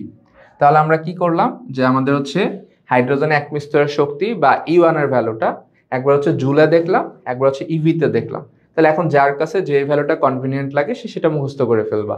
যদি ইভিটা মনে রাখো তাহলে হচ্ছে -13.6, আর যদি জুলেরটা মনে রাখো তাহলে তো দেখতেই পারতেছো এই ভ্যালুটা।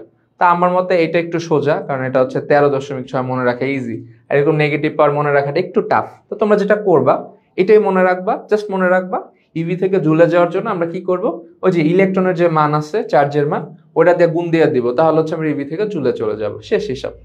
তো আশা করি এই পর্যন্ত বুঝতে পারছো। তাহলে আমরা আবার কি করব, আবার একটা সূত্র শিখলাম, তাহলে আবার একটা ম্যাথ করব, এই আর কি। আচ্ছা, আকাশ হচ্ছে কমেন্ট করছে, সরি আলিফ সম্রাট হচ্ছে কমেন্ট করছে, আর আকাশ ভাই হচ্ছে আয়শা উকি মারছে, সরি। তো বলছে আবার বিলাইয়ের মতো করে, তো বলছে শর্টকাট দিয়ে সিকিউ করা যাবে কিনা। আচ্ছা হ্যাঁ, আমরা হচ্ছে এই সূত্রটা দিয়ে সিকিউ করতে পারবো, কোনো সমস্যা নেই। কিন্তু একটা কিন্তু আছে, সেটা কি? যদি কখনো বলে যে হাইড্রোজেনের প্রথম স্তরের শক্তি বের করো, তাহলে কিন্তু ভাই এই শর্টকাটটা দিলে কেমন দেখায় না, যে হাইড্রোজেনের প্রথম স্তর শক্তির মানে E1, আর আমরা বললাম হাইড্রোজেনের প্রথম স্তর শক্তি হচ্ছে এত, এটা তো ম্যাথই হইলো না। তাহলে হাইড্রোজেনের প্রথম স্তর শক্তি বললে আপনারা কষ্ট করে হচ্ছে এই যে বড় সূত্রটা আছে এটা দিয়ে হচ্ছে এই যে এইভাবে করে আপনারা হচ্ছে অ্যান্সারটা বের করে আসবেন। বাট অ্যাপার্ট ফ্রম হাইড্রোজেনের প্রথম স্তর বাদে যে কোনো কিছু বলুক, দ্বিতীয় স্তর, তৃতীয় স্তর বা অন্য কোনো পরমাণুর যে কোনো স্তরের শক্তি, তখন আমরা হচ্ছে এই শর্টকাট সূত্রটা সিকিউতে ব্যবহার করব, কোনো সমস্যা নেই। আচ্ছা, তো আশা করি এতটুকু বুঝতে পারছো। ওকে, তাহলে আমরা হচ্ছে এটার একটা ম্যাথে চলে যাই। আচ্ছা ঠিক আছে, তাহলে এখানে আমাদের কি প্রবলেমটা আছে আমরা একটু দেখি। তো এখানে বলা হয়েছে যে লিথিয়াম 2+ হচ্ছে একটা পরমাণু আছে, আয়নিত অবস্থায় আছে, এর একটি ইলেকট্রন হচ্ছে কে শেলে আছে। তো আজ করছে কে শেলে থেকে নিউক্লিয়াসকে পরিভ্রমণ করতেছে, ভালো কথা। তো বলতেছে শক্তি স্তর শক্তি বের করো। তা আমরা এই জিনিসটা যদি একটু আঁকার চেষ্টা করি, তাহলে এখানে কি হয়েছে যে আমার যদি নর্মালি আমি লিথিয়াম চিন্তা করি, লিথিয়াম কত? লিথিয়াম হচ্ছে 3, তাই তো? তাহলে এটা শক্তি স্তর কয়টা হবে? একটা, দুইটা। ওকে, তাহলে তার প্রথম স্তরে হচ্ছে 2টা ইলেকট্রন থাকে, আর শেষ স্তরে একটা ইলেকট্রন থাকে। এটা হচ্ছে লিথিয়ামের স্ট্রাকচার। বাট এটা কিন্তু লিথিয়াম নাই, আছে কি লিথিয়াম 2+, তার মানে তার দুইটা ইলেকট্রন ত্যাগ করে ফেলছে। দুইটা ইলেকট্রন ত্যাগ করলে কি হবে, এই যে শেষ স্তরে একটা ইলেকট্রন এটা থাকবে না, তাহলে এটা আমরা বাদ দিয়ে দিতে পারি। এরপরে এইখানে যে দুইটা ইলেকট্রন আছে এর মধ্যে একটা থাকবে না, তাহলে থাকবে কয়টা, শুধু একটা ইলেকট্রন। এইটা হচ্ছে আমার লিথিয়াম 2+ এর মানে চিত্র। তাহলে এই একটা ইলেকট্রন কোন স্তরে আছে, একটা ইলেকট্রন আছে হচ্ছে প্রথম স্তরে, তাই তো। তাহলে আমরা এইটার জন্য শক্তি বের করব, তার মানে আমার লিথিয়ামের জন্য E1টা বের করতে হবে। আশা করি এতটুকু বুঝতে পারছো। তো চলো ম্যাথটা করে ফেলি। তো এখানে এটাই হচ্ছে শক্তি স্তরের শক্তি, আবার এখানে বলেও দিছে দেখো কে শেল। তা আমরা জানি কে মানে হচ্ছে প্রথম স্তর যেটা হয় এটাকে আমরা কে শেল বলে থাকি। তাহলে এভাবে বুঝতে পারতেছি ইলেকট্রনটা হচ্ছে প্রথম স্তরে আছে, তার প্রথম স্তরে যে ইলেকট্রনটা আছে শুধু তার জন্য শক্তিটা বের করলে হয়ে যাবে। আচ্ছা, তো আমরা তাহলে এটার জন্য সূত্রটা দিয়ে দিই। কোনটা দিব, অবশ্যই শর্টকাটটা দিব, বিকজ আমরা অলরেডি এটা বুঝে ফেলছি, তো এটা এখন অ্যাপ্লাই করা কোনো ব্যাপার না। তো আমাকে এখানে আমরা লিখলাম, এখানে হচ্ছে আমরা কি লিখবো, এখানে যদি E1 লিখি আবার E1 লিখি দেখতে কেমন দেখা না, তো আমরা এরকম লিখলাম E অফ লিথিয়াম। ওকে, কোনো সমস্যা নেই, এটা লিখলে হয়েছে। তো লিথিয়ামে আমরা শক্তি বের করতেছি, এখানে আমরা লিখলাম E1Z² ডিভাইড বাই হচ্ছে N²। তাহলে E1টা আমরা কি করব, E1টা আমরা মুখস্থ বসাবো। তাহলে তোমরা দুইটা অপশন আছে, হয় ইভিতে বসাবা না হলো জুলে বসাবা। তো নর্মালি আমাদের হচ্ছে খাতায় করলে আমাদের হচ্ছে জুলে করা উচিত, আর ইভি বেসিক্যালি হচ্ছে এমসিকিউতে মাঝে মাঝে এসে থাকে, এটা একটু মাথায় রেখো। তাহলে আমরা জুলের ভ্যালুটা বসিয়ে দিই, -2.17 ইন্টু 10⁻⁻18 মাল্টিপ্লাইড বাই Z²। এখানে কিন্তু আবার ওই যে স্তর একটা আছে এটা ভাবে আবার হাইড্রোজেনের জন্য এক বসায় দিও না, এখানে যেটা হচ্ছে পরমাণু যেটা বলছে সেটার জেড বসাইতে হবে। তাহলে এখানে আমাদের বলছে লিথিয়াম, লিথিয়ামের জন্য আমরা কত জানি, পারমাণবিক সংখ্যা হচ্ছে 3, তাহলে আমার জেড হবে হচ্ছে 3, তাহলে এখানে হচ্ছে 3² হইল। আর নিচে কি, যে প্রথম স্তরে আছে ইলেকট্রনটা বা কে শেলে আছে, তাহলে এটা হবে হচ্ছে 1²। তা আপনি একটু কষ্ট করে এটা ক্যালকুলেট করে অ্যান্সারটা কত হয় একটু কমেন্ট বক্সে জানিয়ে দেন।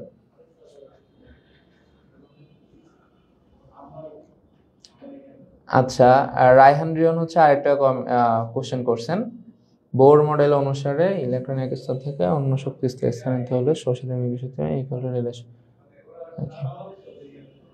আচ্ছা, তো আপনার হচ্ছে এখানে E=H এর সূত্র দিয়ে শক্তিটা নির্ণয়ের যে ম্যাথ আছে এটা হচ্ছে আমরা পরবর্তী 1-2 লেকচার পরে দেখতে পারবো। তো টিল দেন একটু ওয়েট করেন ভাইয়া, তাহলেই হবে ইনশাআল্লাহ, আমরা দেখে ফেলবো এটাও।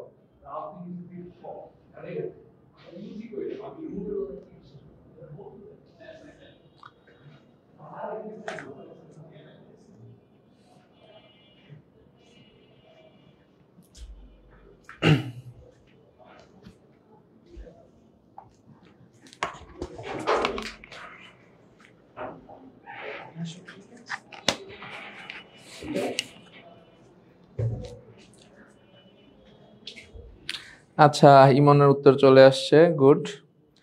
-1.953, হ্যাঁ ঠিক আছে, ওকে। এটা হচ্ছে -1.953 ইন্টু 10⁻⁻17 জুল। ওকে, আর কেউ যদি ইভিতে বের করে থাকো তাহলে সিম্পলি হচ্ছে কি বললাম, ইলেকট্রনের যে চার্জের মান ওটা দিয়ে গুণ দিবা, তাহলে জুলে পেয়ে যাবা। আচ্ছা, তাহলে এটা তো খুব ইজি, বুঝাই গেছে। তাহলে আমরা পরের ম্যাথটা একটু দেখে ফেলি। এখানে বলছে ইলেকট্রনের শক্তির মান কিলো জুল পার মোল এককে বের করো। তাহলে দেখো এইটা কিন্তু একটু বুঝার ব্যাপার আছে, আমি শক্তি বের করলাম মাত্র জুলে, আবার হুট করে বলতেছে কিলো জুল পার মোল। তাহলে আমাদের কি করতে হবে, যে সেটাকে কনভার্ট করে এভাবে দেখাইতে হবে। সেটা কিভাবে করতে পারি চলো দেখে ফেলি। তা আমরা এখানে একটু আগে যেটা বের করছি এটা এবার লিখি, এখানে লিখলাম 2, আমরা বললাম হচ্ছে 1 থেকে, এটা আমরা কত পেলাম, -1.953 ইন্টু 10⁻⁻17 জুল। আচ্ছা, এইবার আমরা একটু এটা নিয়ে একটু চিন্তা করি। আমরা এই যে শক্তিটা পেলাম এটা হচ্ছে একটা ইলেকট্রনের জন্য পেয়েছি, ভালো কথা। ওই একটা ইলেকট্রন কিন্তু একটা পরমাণুর জন্য হিসাব করছি। তাহলে আমরা যদি বলি যে এইখানে লিথিয়ামের একটা ইলেকট্রনের শক্তি একটা পরমাণুর জন্য হিসাব করছি, কথাটা কিন্তু ঠিক না ভুল? অবশ্যই ঠিক, কজ একটা ইলেকট্রন একটা পরমাণু তো থাকছে, ওইভাবে হিসাব করছি। তাহলে এই যে শক্তিটা আসছে এটা কিন্তু পার অ্যাটম জন্য আসছে, মানে প্রতিটি অ্যাটমের জন্য একটা ইলেকট্রন প্রথম স্তরে আছে, তার জন্য শক্তির মান এটা। তাহলে আমরা যদি এখানে লিখতে চাই যে জুল পার অ্যাটম, তাহলে কথাটা কিন্তু হয়, সমস্যা আর কিছু কিন্তু নাই। যে প্রতি অ্যাটম বা পার অ্যাটমে আমার লিথিয়ামের প্রথম স্তরে একটা ইলেকট্রনের শক্তির মান হচ্ছে এত, বা প্রথম স্তরের শক্তির মানটা হচ্ছে এত। ওকে, তা আশা করি এটা বুঝতে পারছো। এখন একটু আমরা ইউনিটটার দিকে তাকাই। এখানে কিন্তু আছে কি কিলো জুল পার মোল। তো আমরা একটু সাইডে একটু লিখে নিই, এটা কি কিলো জুল পার মোল, মানে নিচে হচ্ছে আমাকে অ্যাটম থেকে মোলে যেতে হবে। তাহলে মোল বলতে আমরা কি এখানে পার মোল মানে এক মোল বুঝতেছি। এক মোলে আমার পরমাণু কয়টা হয়? অ্যাভোগাড্রো সংখ্যক হয়। ভ্যালুটা কত? 6.023 ইন্টু 10⁻23টি পরমাণু, তাই না? তাহলে এখন দেখো, আমরা যদি এখানে হালকা একটু এক নামে বুঝাই যে আমার এই যে শক্তিটা পাইছি এটা কিন্তু একটা পরমাণুর জন্য পাইছি। তাই আমি বললাম একটি পরমাণুর শক্তি হচ্ছে এত, কত? এই যে এখানে যেটা আছে এটা আর কি -1.953 ইন্টু 10⁻⁻17। তাহলে হচ্ছে ওই 6.023 ইন্টু 10⁻23টি পরমাণুর জন্য কত? তাহলে অবশ্যই কি হবে, এইটার সাথে এটা গুণ হয়ে যাবে, তাই না? তাহলে আমরা এখানে সেম কাজটা করব, যে একটা পরমাণুর জন্য শক্তি এত, তাহলে হচ্ছে এতগুলা পরমাণুর শক্তি কত, এইটার সাথে এটা গুণ। তাহলে আমরা এখানে জাস্ট একটা গুণটা দিয়ে দিই। তাহলে এখানে আমরা লিখলাম 1.953 ইন্টু 10⁻⁻17 ইন্টু অ্যাভোগাড্রো সংখ্যাটা 6.023 ইন্টু 10⁻23। তাহলে এটা হচ্ছে জুলেই আসবে, বাট এবার আসবে হচ্ছে পার মোল। মানে আমরা হচ্ছে আগে একটা পরমাণুর জন্য হিসাব করছি, এখন হচ্ছে অ্যাভোগাড্রো সংখ্যক বা এক মোলের জন্য হিসাব করছি। তো এটা গুণ দিয়ে দিলেই আমরা হচ্ছে মোলে পেয়ে গেলাম, জুল পার মোল। এখন একটু দেখো আমার নিচেরটা এসে পড়লো, আমার হচ্ছে মোল চলে আসছে, উপরে চেয়েছি কিলো জুল। এখন জুল থেকে কিলো জুলে কিভাবে যায়? আমরা জানি জুল থেকে কিলো চলে গেলে কি করবে, 1000 দিয়ে ভাগ দিব। তাহলে এখানে আমরা একটা ভাগ দিয়ে দিই, 1.953 into 10⁻⁻17 into 6.023 into 10⁻23 divide by হচ্ছে কত? 1000। তাহলে এটা একটু ক্যালকুলেট করো, করলে 1000 করলে আমার এটা হয়ে যাবে কিলো জুল পার মোল। ক্যালকুলেট করে অ্যান্সারটা কত আসে একটু কমেন্ট করে জানিয়ে ফেলো।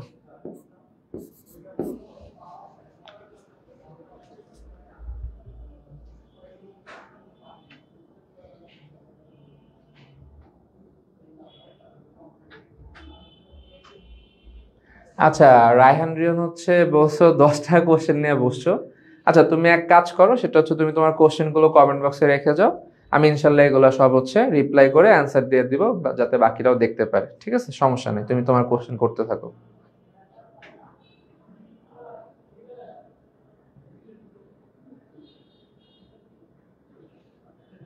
আচ্ছা, সামি চেতনা, সমস্যা নাই, কোশ্চেন করুক। তোমার কোশ্চেন থাকলে তুমিও করো, কমেন্টে লেখা রাখো, আমরা লাগলে পরে অ্যান্সার দিব। আচ্ছা, আব্দুল্লাহ ইমন সবার আগে উত্তর বের করে ফেলছে, সাবাস। ওকে, তাহলে এটা কত আসছে? 11762.919 কিলো জুল পার মোল। আচ্ছা, ঠিক আছে। আর যারা হচ্ছে ক্লাস করতেছেন বাট ক্যালকুলেশন করতেছেন না, তাদেরকে হচ্ছে ক্লাসে দেখবো আমি ক্যালকুলেশন আসলে কি করছেন নাকি করেননি। আমি তো কিছু বলতেছেন না, যাক সমস্যা নেই।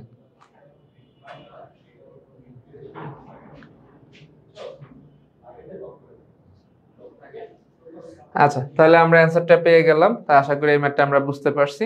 একবার হচ্ছে আমরা কি করছি, অ্যান্সারটা হচ্ছে জুলে বের করে ফেললাম, আর একবার হচ্ছে কিলো জুল পার মোলে বের করে ফেললাম।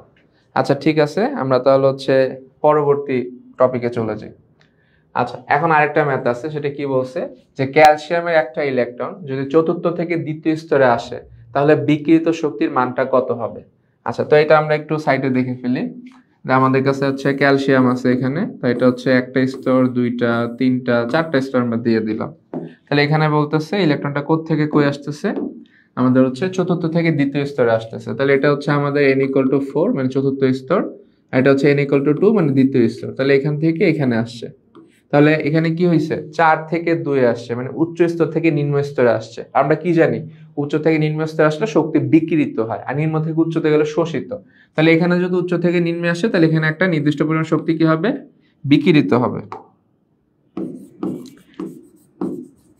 তা আমাদেরকে বিকৃত শক্তিটাকে বের করতে বলছে। তাহলে আমরা যদি হিসাব করি যে 4 নাম্বার স্তরের শক্তি হচ্ছে E4 আর 2 নাম্বার স্তরের শক্তি হচ্ছে E2, তাহলে কিন্তু আমরা এই দুটা পার্থক্য করলে কিন্তু বিকৃত শক্তিটা পেয়ে যাই।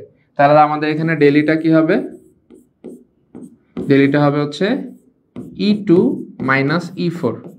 ওকে, আমি লাস্ট ক্লাসে একটা কথা বলছিলাম যে যখন হচ্ছে এই শক্তির পার্থক্য বের করবে সবসময় হচ্ছে ফাইনাল অবস্থা থেকে ইনিশিয়াল অবস্থা বিয়োগ দিবেন। তাহলে এখানে ইলেকট্রনটা ফাইনালে আসছে 2 এ আর ইনিশিয়ালে ছিল 4 এর জন্য হচ্ছে E2 মাইনাস E4। এখন একবার E2 একবার E4 বের করে এখানে বসাইলে কিন্তু ম্যাথটা হয়ে যাচ্ছে। তাই এটা আমরা ক্যালকুলেশন করে ফেলি। তাহলে আমরা E2 এর জন্য সূত্র কি দিব? এই যে শর্টকাট সূত্র যেটা শিখলাম, এখানে আমরা লিখলাম হচ্ছে E1 Z square divide by হচ্ছে N স্কয়ার। তাহলে এখানে আমরা লিখলাম এটা।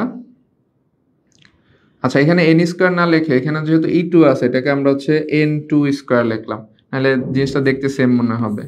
আর এখানে আমরা লিখলাম হচ্ছে E1 Z স্কয়ার, আর এটা যেহেতু চতুর্থ স্তরে আছে এটাকে আমরা লিখলাম হচ্ছে N4 স্কয়ার।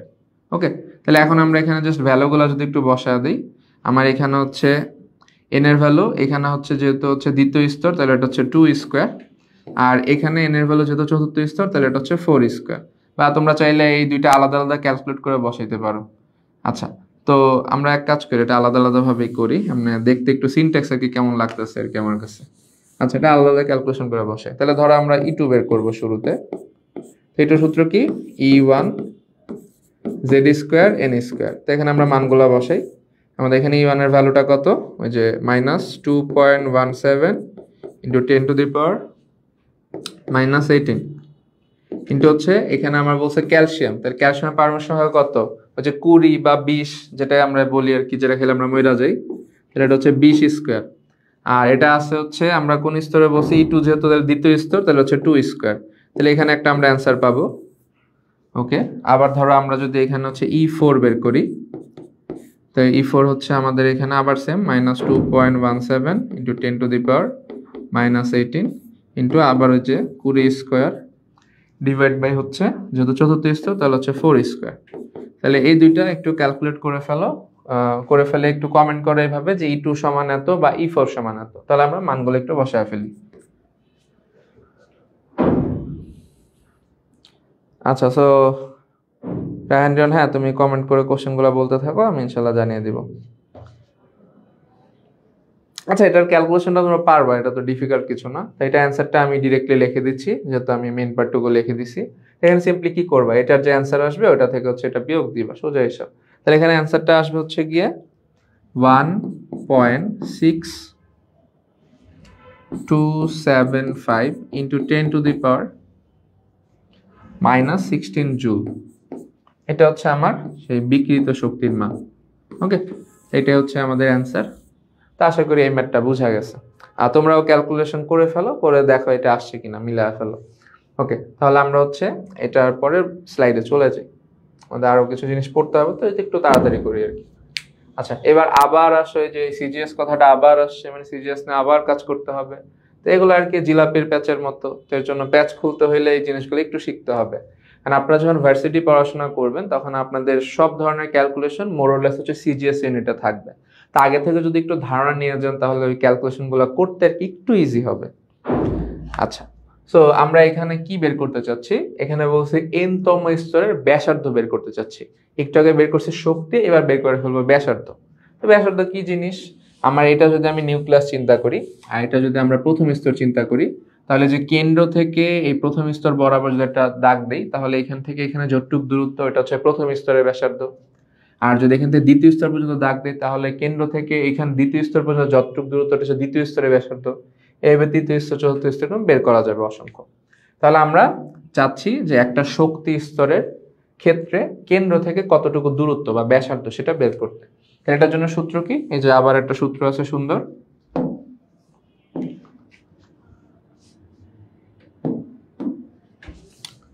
তো সূত্রটা আমরা একটু পড়ে ফেলি। কি বলছে সূত্রে? যে Rn মানে n-তম স্তরের ব্যাসার্ধ is equal to n square h square divided by 4 pi square m e square z। তো এখানে যে টার্মগুলো আছে n h pi m e এগুলো অলরেডি আমরা ডিসকাস করে ফেলছি। তা আমরা জাস্ট কি শিখবো যে এই স্পেসিফিক সূত্রটা কখন অ্যাপ্লাই করব। সেম কথা, এই সূত্রটা আমরা তখনই অ্যাপ্লাই করব যখন আমরা চাই সিজিএস একক দিয়ে আমরা হচ্ছে ব্যাসার্ধের মান বের করব। তাহলে আপনারা শুধুমাত্র যদি সিজিএস একক ব্যবহার করে ব্যাসার্ধের মান বের করতে চান তখনই এই সূত্রটা ব্যবহার করতে পারবেন। যদি আপনি এই সূত্রে হচ্ছে এসআই এককের মান বসান তাহলে কিন্তু কাঙ্ক্ষিত উত্তর পাবেন না, এটা একটু মাথায় রাখেন। যে সূত্রটা শুধুমাত্র সিজিএস এককের জন্য প্রযোজ্য। তো চলেন আমরা এটা একটু আবার করে দেখে ফেলি, আর এগুলো আপনাদেরকে অলরেডি বলা হয়েছে, ডিরাইভ করা হয়েছে, আশা করি আপনাদের মনে আছে। আবার সেম জিনিস, হাইড্রোজেনের প্রথম স্তরের ব্যাসার্ধ, মানে এটা দিয়ে আর কি আমরা বেসিক ফান্ডামেন্টাল স্ট্রাকচারটা দাঁড় করে ফেলি। তাহলে চলেন এটা করে ফেলি। তো আমাদের আবার বলছে হাইড্রোজেন, তাহলে আমাদের এখানে জেড কত হবে 1। আবার বলছে হচ্ছে প্রথম স্তর, তাহলে আমাদের এন কত হবে 1। তাহলে আমরা এখানে যেহেতু হচ্ছে প্রথম স্তর, তাহলে এটাকে লিখলাম R1। আচ্ছা, সূত্রটা আগে একটু লিখে নেই, N square H square 4 pi square M E square Z. আচ্ছা, এবার আমরা তাহলে ভ্যালুগুলো একটা একটা করে বসায় ফেলি।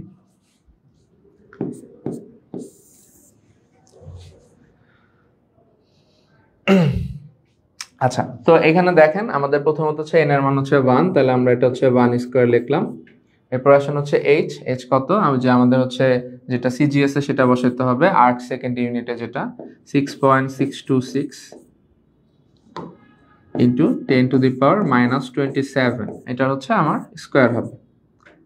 গেল। এখন নিচে দেখেন 4 ইন্টু পায়ের মান 3.1416, এটার স্কোয়ার। এম হচ্ছে সিজিএস এ কত ছিল 9.11, 10 টু দি পাওয়ার -28 গ্রাম, তাহলে এটা গ্রামে বসলো। কি ছিল কত, ইএসইউতে 4.8 ইন্টু 10 টু দি পাওয়ার -10, এটার আবার হচ্ছে স্কোয়ার। আর ফাইনালি আমাদের হচ্ছে এখানে হাইড্রোজেন, সো জেড এর মান হচ্ছে 1। তো এটা ক্যালকুলেট করলে আপনারা কি অ্যান্সার পান একটু কমেন্ট করে জানাবেন।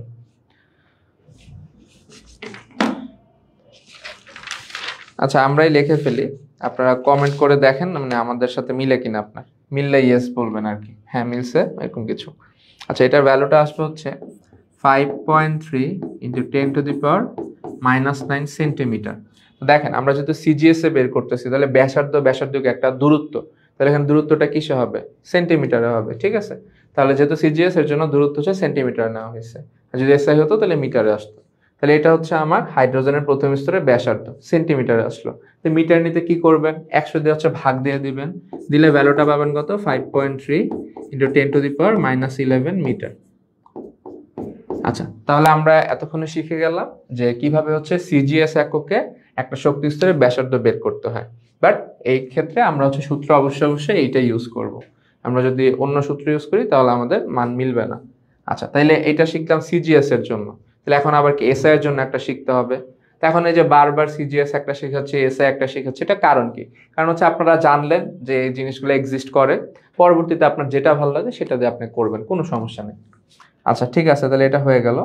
এখন আসেন আমরা তাহলে আরেকটা দেখবো সূত্র, বাট এটা কোন এককে, এসআই এককে। তাহলে এই যে এনতম স্তরে যদি ব্যাসার্ধ বের করতে চান, তাহলে এসআই এককে সূত্র হবে হচ্ছে এটা, এপসাইলন নট হবে। ওকে, আচ্ছা ঠিক আছে।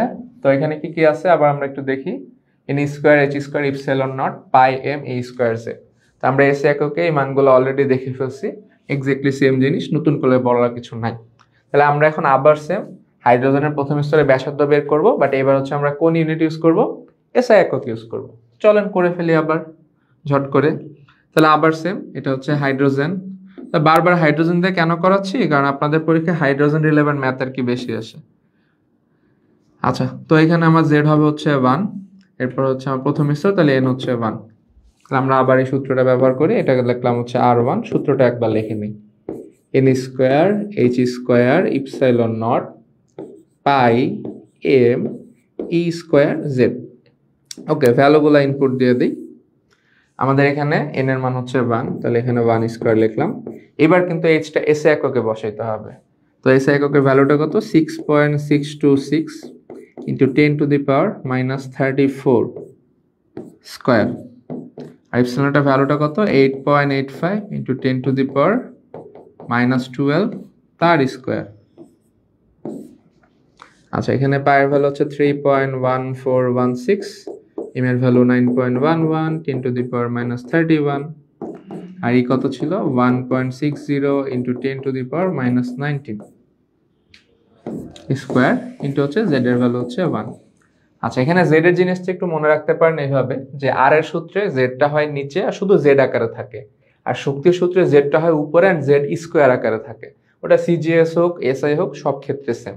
জেড এর জিনিসটা আপনারা প্রায়শই আর কি প্যাচ লাগায় ফেলেন, উপরে হবে না নিচে, তাই এটা মনে রাখেন। এনার্জি উপরে থাকে, রেডিয়াস নিচে থাকে। এনার্জিতে স্কোয়ার আকারে থাকে, রেডিয়াসে শুধু জেড আকারে থাকে। আচ্ছা, তাহলে এটা একটু ক্যালকুলেট করে ফেলেন, করে অ্যান্সারটা কত হয় একটু কমেন্ট করে জানিয়ে দেন।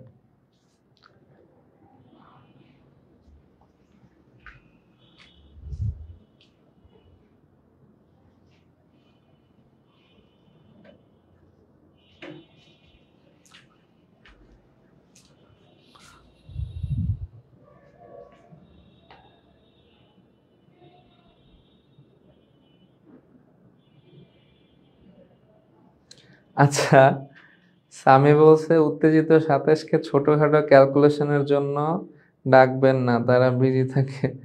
আচ্ছা, তো তুমি এক কাজ করো, তুমি হচ্ছে উত্তেজিত 27কে হচ্ছে নাসায় পাঠিয়ে দাও, ওখানে অনেক বড় বড় ক্যালকুলেশন হয়, তারা ওইগুলা করুক, সমস্যা নেই। আমরা তো উত্তেজিত 27 না, তো আমরা এখন ছোটখাটো ক্যালকুলেশন দিয়ে কাজ চালাবো, কি আর করার। আচ্ছা, এইটার অ্যান্সারটা আসবে হচ্ছে গিয়ে 5.3 ইন্টু 10⁻⁻11 মিটার। যদি কারো বিশ্বাস না হয় তাহলে এটা অবশ্যই কইরা দেখে নিবা আমি ঠিক বলছি না ভুল বলছি। আচ্ছা, তাহলে এটা হচ্ছে আমাদের মিটার এককে আসবে। কেন? কারণ আমরা এসআই একক ব্যবহার করছি। তাহলে আমরা একটু আগে যেটা করলাম, এটাতে অ্যান্সার যা পেলাম ওটা সেন্টিমিটারে পাইছিলাম, এটা মিটারে পাইছি, এইটাই। তাহলে আবার সেম কোশ্চেন, আমরা হচ্ছে ব্যাসার্ধের জন্য কোন সূত্রটা ইউজ করব? দুইটার যে কোনো একটাই করতে পারো, বাট এটা করলে হচ্ছে এসআই এককে বসাবো সবকিছু, আর এটা করলে হচ্ছে অবশ্যই সিজিএস এ বসাইতে হবে। ওকে, তাহলে সিজিএস এর জন্য এই সূত্রটা, এসআই এর জন্য এই সূত্রটা। আমি প্রেফার করি এইটা, বিকজ এসআই এককের মানগুলো মনে রাখা সহজ। আচ্ছা, তো আমরা শক্তির ক্ষেত্রে কি করছিলাম? একটা সাবস্টিটিউশন করে একটা শর্টকাট বের করছিলাম। এটার ক্ষেত্রেও কিন্তু শর্টকাট আছে, চলো দেখে ফেলি। আচ্ছা, তাহলে এখানে আবার এই যে এই সূত্রটা আমরা আবার লিখে রাখছি, আর এন হচ্ছে N square H square epsilon naught divide হচ্ছে পাই এম স্কয়ার জেড। তো এখন দেখো আবার যে সেম জিনিসটা যদি আমরা একটু দেখি, এখানে আমরা এই জায়গাটা আবার হচ্ছে একটু মার্ক করে ফেলি। তো আমরা আবার যদি এই ক্যালকুলেশনটা দেখি, এই জায়গা হচ্ছে এই যে এন স্কোয়ার আর হচ্ছে এই যে জেড, এই দুইটার অ্যাকচুয়ালি কোনো কাজ নাই, কারণ এটার মানও এক, এটার মানও এক। তা আমরা যে অ্যান্সারটা পাইছি এটা হচ্ছে এই এন আর জেড বাদ দিয়া যতটুক ওটুকের মানই পাইছি। তাহলে আমরা ওটুক জায়গা করটুক এই যে এতটুকু H square epsilon naught divide by pi M E square, এই পুরোটা হচ্ছে ধ্রুব মান, কারণ এখানে কোনো কিছু চেঞ্জ হয় না। এই এতটুকুর মানই আমরা একটু আগে বাইর করছিলাম, যেটা হচ্ছে আমাদের আর1। তাহলে আমরা আবার বলতে পারি যে যে এতটুকু জায়গা ফিক্সড, যেটার ভ্যালু হচ্ছে আর1 এর সমান। ভ্যালুটা কত একটু আগে যেটা শিখলাম পাইলাম, 5.3 ইন্টু 10⁻11 মিটার। ঠিক আছে, তাহলে এতটুকু জায়গা যদি আর1 লেখো, তাহলে বাকি থাকে কি? এখানে থাকে এন স্কোয়ার, নিচে থাকে জেড। তাহলে আমরা নতুন একটা শর্টকাট সূত্র শিখে ফেললাম।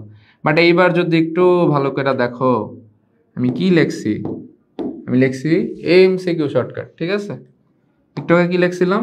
সিকিউ শর্টকাট, বাট এখন লিখছি কি এমসিকিউ শর্টকাট।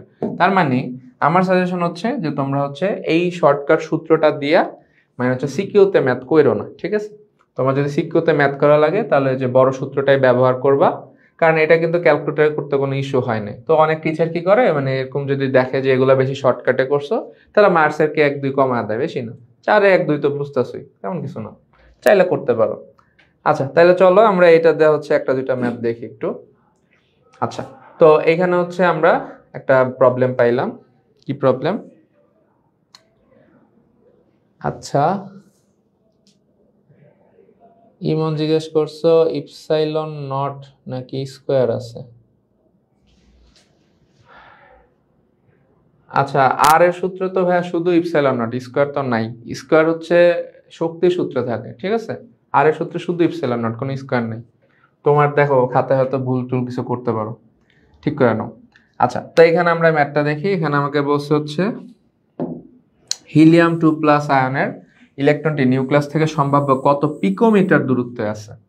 আচ্ছা, তাহলে চলো এটা আমরা করে ফেলি। এখানে হিলিয়াম প্লাস লিখছে, তাহলে আমরা জানি হিলিয়াম হয় নর্মালি হচ্ছে 2। হিলিয়াম একটা ইলেকট্রন দান সদগা কইরা আমাদের হয়ে গেছে হচ্ছে হিলিয়াম প্লাস, মানে দয়ালু ব্যক্তি আর কি। তাহলে হিলিয়াম প্লাস স্ট্রাকচারে কি হয়েছে? এখানে শক্তি স্তর কিন্তু একটাই আছে, হিলিয়ামে কিন্তু একটাই ছিল। পার্থক্য কি? যে এখানে ইলেকট্রন ছিল হচ্ছে 2টা, এখানে হয়ে গেছে একটা। আচ্ছা, তাহলে এখানে হিলিয়াম প্লাস অবস্থায় একটা ইলেকট্রন আছে, একটা আছে হচ্ছে প্রথম স্তরে। তাহলে আমরা এখানে কি বলতে পারি যে আমার ইলেকট্রনটা প্রথম স্তরে আছে, তাহলে আমার এখানে হচ্ছে n এর মানটা হচ্ছে 1, আর হচ্ছে এটা যেহেতু হিলিয়াম তাহলে আমার জেড হবে কত, 1 আর 1 2। ঠিক আছে, তাহলে আমরা এখানে সূত্র কোনটা বসাবো, উপরেরটা না নিচেরটা? একটু আগেই বলছি আমাদের সিকিউতে আসলে আমরা উপরেরটা দিয়ে করব, আর এমসিকিউতে আসলে নিচেরটা দিয়ে করব। এখন যেহেতু এটা একটা সিকিউ কোশ্চেনের মতো, তা আমরা উপরেরটা দিয়ে করে ফেলি, একটু কষ্ট হবে আর কি। তাহলে এখানে আমাদের হচ্ছে n এর মান 1, তাহলে এটাকে আমরা হচ্ছে আর 1 লিখলাম, বা তোমরা চাইলে এখানে হিলিয়াম দিয়ে লিখতে পারো, সমস্যা নেই। তো এটা আর 1 লিখলাম। তাহলে এখানে আমরা হচ্ছে ভ্যালুগুলো আবার বসাই, আগে হচ্ছে এটা লেখা নিই। এটা একটু ফন্টটা একটু ছোট হয়ে গেছে, তো দেখতে হয়তো তোমাদের একটু ইস্যু হইতে পারে, এই জন্য আমি লিখে দিচ্ছি আবার। আচ্ছা, মানগুলো বসাই। এখানে আমাদের হচ্ছে n হচ্ছে 1, তাহলে এটা হচ্ছে 1 স্কোয়ার। আর এখানে কিন্তু এটা কিন্তু যে এসআই এককের সূত্র, তাহলে সব এসআই এককে বসাইতে হবে। তাহলে h কত, 6.626 into 10 to the power minus 34। আর ইপসাইলন নটের ভ্যালু কত ছিল, 8.85 into 10 to the power minus 12। Divide হচ্ছে পায়ের মান 3.1416, এম এর মান হচ্ছে 9.11 into 10 to the power minus 31, আর ই এর মান হচ্ছে 1.60 into 10 to the power minus 19, এটার আবার স্কোয়ার। তো এটা করলেই তোমরা উত্তরটা পেয়ে যাবা। উত্তরটা কত আসে একটু ক্যালকুলেশন করে দেখো।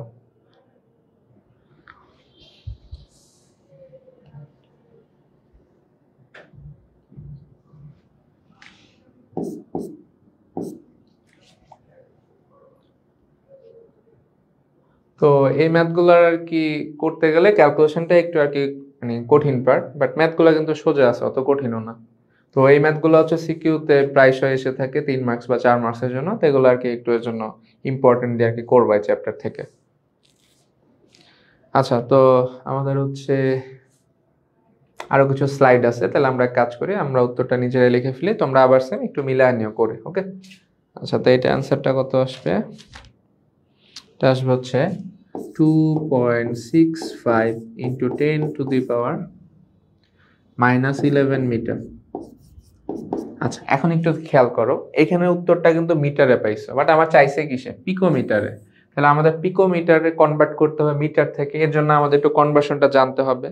তো তোমরা যদি কেউ জেনে থাকো যে পিকোমিটার থেকে মিটার কনভার্ট কিভাবে করবা, মিটার থেকে পিকোমিটার, তাহলে একটু কমেন্ট করে জানিয়ে দাও। আমি দেখতে চাই তোমাদের মধ্যে কে কেউ স্মার্ট আছে যারা এইসব কনভার্সনও পারে। আচ্ছা, সো আমরা জানি হচ্ছে 1 মিটার ইজ ইকুয়াল টু হচ্ছে 10 টু দি পাওয়ার 12 পিকোমিটার। ঠিক আছে, তাহলে আমরা যদি লিখি 1 পিকোমিটার সমান কত মিটার, তাহলে এটা হবে হচ্ছে 10 to the power minus 12 metre. তা আমাদের এখানে মিটার থেকে পিকোমিটারে যেতে হবে, তাহলে আমরা 10 টু দি পাওয়ার 12 দিয়ে হচ্ছে গুণ দিয়ে দিব। তাহলে এখানে 10 টু দি পাওয়ার 12 দিলে গুণ দিলে আমরা অ্যান্সারটা কি পাবো, আমরা অ্যান্সারটা পাবো হচ্ছে 26.5 পিকোমিটার। মানে এখানে তুমি 10 টু দি পাওয়ার 12 দিলে গুণ দিলে, এখানে হচ্ছে এই 10 to the minus 11 10 to the power 12 গুণ হবে, এখানে 10 টু দি পাওয়ার 1 থাকবে, 1 মানে 10, 10 সাথে 2.65 গুণ দিলে 26.5 হবে, সোজা হিসাব।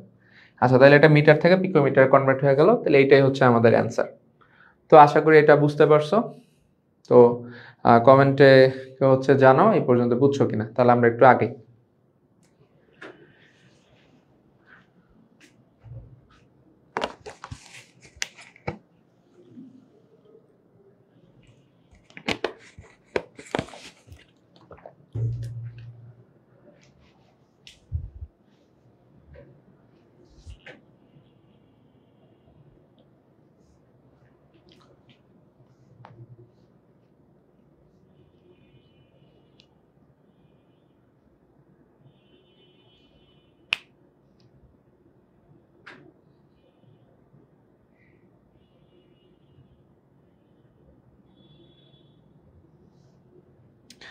আচ্ছা, প্রীতম কমেন্ট করছে কেমিস্ট্রিতে এত একক কেন ভাই? আসলে কেমিস্ট্রিতে একক না, একক তো ফিজিক্সে, কেমিস্ট্রিতে, ম্যাথে সব জায়গায় একক আছে। তো ব্যাপারটা এরকম, ধরো আগেকার সময় হচ্ছে এক একটা জিনিস হচ্ছে এক এক দেশের বিজ্ঞানীরা বানাইতো, তো তখন এক এক দেশের মনোপলি এক এক রকম ছিল, এক এক দেশ এক এক জিনিস একক একক এক এক ধরনের এককে ব্যবহার করতো। বাট যখন এই জিনিসগুলো ইন্টারন্যাশনাল আসা শুরু করছে তখন দেখা গেছে যে এরকম এককের জিনিস অনেক সমস্যা হয়ে যায়। লাইক ধরো একবার হচ্ছে একটা বিমান ক্র্যাশ হয়েছিল, তো এখানে লোক হচ্ছে যে বিমানের তেল হিসাব হয় ওটা হচ্ছে পাউন্ডের জায়গায় মানে কেজিতে হিসাব করা লাগতো, তারা পাউন্ডে হিসাব করে দিয়ে দিছে। মানে চাইছে হচ্ছে ধরো 20,000 কেজি, ওরা 20,000 পাউন্ড দিয়ে দিছে। তাহলে দেখা গেছে কি যে পুরাটার অলমোস্ট অর্ধেকেরও কম তেল নিয়ে বিমান উইরা চলে গেছে, এরকম ক্র্যাশও হয়েছে, এরকম দেখা গেছে। তো একক সব সাবজেক্টেই আছে, আর এককগুলো হয়েছে কেন কোজ হয়েছে কিছু একক আগে আবিষ্কার হয়েছে, কিছু পরে এক এক দেশে এক এক একক ইউজ হইতো। এখন যখন গ্লোবালি জিনিসটা আসছে তখন আর কি মায়ের পেছ হয়ে গেছে। এখন তো তাও একক তাও 2-3টার মধ্যে চলে আসছে বা 3-4টার মধ্যে হিসাব হয়। বাট এটা ছাড়া আগে তো আর অনেক বেশি একক ছিল যেগুলো এখন এক্সিস্টেন্সের মধ্যেও নাই। আচ্ছা হিমন বলছে বুঝতে পারছে, তাহলে আমরা নেক্সট টপিকে চলে যাই। আচ্ছা তাহলে আমরা কি করলাম, এনতম স্তরে শক্তি বের করে ফেললাম, এনতম স্তরে ব্যাসার্ধ বের করে ফেললাম, বাকি রয়েছে কি আরেকটা বাকি এনতম স্তরে ইলেকট্রনের বেগ। এখন এই যে ইলেকট্রনের বেগ, এখানে একটা কোশ্চেন আছে, বেগ কি রৈখিক বেগ না কৌণিক বেগ? তো এটা আমরা একটু চিত্র দেখি তাইলেই বুঝতে পারবো। এখানে দেখো আমরা একটা চিত্র আঁকা রাখছি আগে থেকেই তোমাদের জন্য। তাহলে এখানে হচ্ছে একটা শক্তি স্তর দেখতেছি, শক্তি স্তরে একটা ইলেকট্রন আছে, ইলেকট্রনটা আমরা একদম সোজা একটা ডিরেকশন দিয়ে রাখছি স্পর্শক বরাবর। তাহলে এখানে যদি এম ভরের ইলেকট্রন থাকে আর এই রৈখিক বরাবর বা সোজাসুজি যদি একটা বেগ ধরি ভি বেগ, এটা অ্যাকচুয়ালি আমাকে বের করতে বলছে যে এনতম স্তর হচ্ছে এটা, এনতম স্তরে এম ভরের একটা ইলেকট্রন আছে, তার স্পর্শক বরাবর যদি আমরা একটা ভি বেগ চিন্তা করি সেটাই হচ্ছে আমার ইলেকট্রনের বেগ। তাহলে এই কেমিস্ট্রিতে আমরা যখন ইলেকট্রনের বেগ বলবে অবশ্যই অবশ্যই আমরা হচ্ছে রৈখিক বেগ চিন্তা করব। ফিজিক্সে আমরা হচ্ছে কৌণিক বেগের ম্যাথ করবো আর কি। সবসময় মনে রাখবা এখানে বেগ মানে হচ্ছে রৈখিক বেগ, ভি বের করতে বলছে। আচ্ছা তাহলে এনতম স্তরের ভি বের করতে হবে। তো এটার জন্য হচ্ছে সূত্র আছে, তো আমরা হচ্ছে ওই কঠিন সূত্রটা বাদ দিয়ে একটা সোজা সূত্র দেখা ফেলি। তাহলে দেখো তো আমরা এই সূত্রের সাথে পরিচিত কিনা, M V R equal to N H by 2 pi. আমাদের এটার সাথে অনেক পুরাতন সম্পর্ক, বোর মডেল থেকে আমরা এই জিনিসটা দেখে আসছি ইলেকট্রনের কৌণিক ভরবেগের থেকে। বোর মডেল থেকে আমরা পাই কি M V R equal to N H by 2 pi. তো এনটা যদি ডান বাম করি তাহলে ভি সমান কি পাবো, এম আরটা ওই পাশে যাবে, তার সূত্র হয়ে যাবে V to the V N is equal to N H by 2 pi M R N. মানে এখান থেকে জাস্ট এম আরটা এই সাইডে অংশ ভাগ হয়ে গেছে। তাহলে এটা ধরলাম যে এনতম স্তরের ব্যাসার্ধ, এর জন্য আর এন লিখলাম, ধরলাম যে এনতম স্তরের বেগ, এর জন্য ভি এন লিখলাম। তাহলে এটাই কিন্তু আমাদের একটা সূত্র দাঁড়ায় গেল। ঠিক আছে, তাহলে আমাদের ভিতম স্তরে রৈখিক বেগ বের করার সূত্র হচ্ছে এইটা। সূত্রটা কি, V N is equal to N H divide by 2 pi M R. তো এটা দিয়ে আমরা কিন্তু বেগ বের করে ফেলতে পারি। বাট তারপরেও আমরা যদি চাই যে এটা দিয়ে করবো না, আরেকটা শর্টকাট দরকার বা আরেকটু ছোট সূত্র দরকার, সেটাও আমরা করতে পারি। এই সূত্রটা কখন ইউজ করবো, জাস্ট একটু লেখা দিই, সাইডে একটু কষ্ট করে লেখা রাখো। কোশ্চেনে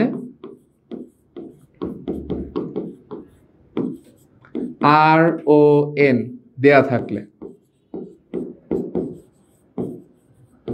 মানে কোশ্চেনে যদি তোমাকে যে শক্তি স্তর আছে তার ব্যাসার্ধ দেয়া রাখে, আবার কোন শক্তি স্তরে আছে মানে এন এর মানও দেয়া রাখে, তাহলে অবশ্যই অবশ্যই এই সূত্র দিয়ে বেগ বের করবা। আচ্ছা তাহলে আরেকটা সূত্র, সেটা আমরা একটু বের করে ফেলি। তাহলে এটা আসো বের করি নিজেরাই। এখানে আমরা যেটা করব সেটা হচ্ছে এই যে নিচে যেখানে হচ্ছে আর এন আছে, এখানে হচ্ছে আর এন এর সূত্রটা বসায় দেবো, যেটা আর কি আমরা জানি। তো সূত্রটা আমরা কি জানি আর এন এর, একটু আগে যেটা শিখে আসছি, N square H square epsilon naught pi M E square Z, তাই তো? আচ্ছা তো এটা আমরা একটু ক্যালকুলেশন করি। এখানে হচ্ছে এন এইচ, আচ্ছা এখানে হচ্ছে কাটাকাটি যায় কিনা আগে দেখি। এখানে হচ্ছে দেখো যে এম এম কাটা যায়, তারপর হচ্ছে পাই পাই কাটা যায়, আর কিছু যায়, চারও যায়। তো দেখো আমরা হচ্ছে এটা উল্টায় দিই, তাহলে এন এইচ ইকুয়াল টু কি হবে, উপরে চলে যাবে হচ্ছে এই দুইটা জিনিস ই স্কোয়ার জেড, আর নিচে আসবে কি 2 N square H square epsilon not. এবার কি কিছু কাটা যায়? এবারও দেখো কিছু জিনিস কাটা যায়। কিরকম, দেখ এখানে হচ্ছে যে এন স্কোয়ার আছে এন আছে, তো এটা দিয়ে কাটলে এখানে একটা এন থাকবে। এখানে হচ্ছে এইচ স্কোয়ার এইচ আছে, এটা দিয়ে কাটলে এখানে একটা এইচ থাকবে। তাহলে আলটিমেটলি আমরা কি পাইলাম, ই স্কোয়ার জেড ডিভাইড বাই আমরা পাচ্ছি হচ্ছে 2 এন এইচ ইপসাইলন নট। ঠিক আছে, তাহলে আমরা আরেকটা সূত্র শিখে ফেললাম, এটা একটু সাইডে আবার লিখে দিচ্ছি আমরা। এটা হচ্ছে ভি এন মানে এনতম স্তরের বেগ, সূত্র হচ্ছে E square Z divide by 2 N H epsilon naught. তাহলে এইটা আমরা কোন সিনারিওতে ইউজ করবো বা কোন সিচুয়েশন ইউজ করবো এটা আমরা এটা বুঝে ফেলি। আমাদের যদি হচ্ছে কোশ্চেনে শুধুমাত্র এন এর মান থাকে, কিসের মান থাকে? এন এর মান। যে বললো এততম স্তরে একটা ইলেকট্রন আছে আর বেগ বের করো, তাইলে আমরা সূত্রটা ইউজ করতে পারি। কেন? দেখো এই যে এখানে হচ্ছে এন টার্মটা আছে, তাহলে বললো চতুর্থ স্তরে এন 4 বসা দিলাম, এইচ এর মান fixed, epsilon naught fixed, E fixed, আর যে মূল্য বললো তার জন্য জেড বসালাম, তাহলে কিন্তু আমরা বেগ পেয়ে যাচ্ছি। তাহলে এই সূত্রটা কখন ইউজ করবা? শুধুমাত্র এন দেওয়া থাকলে।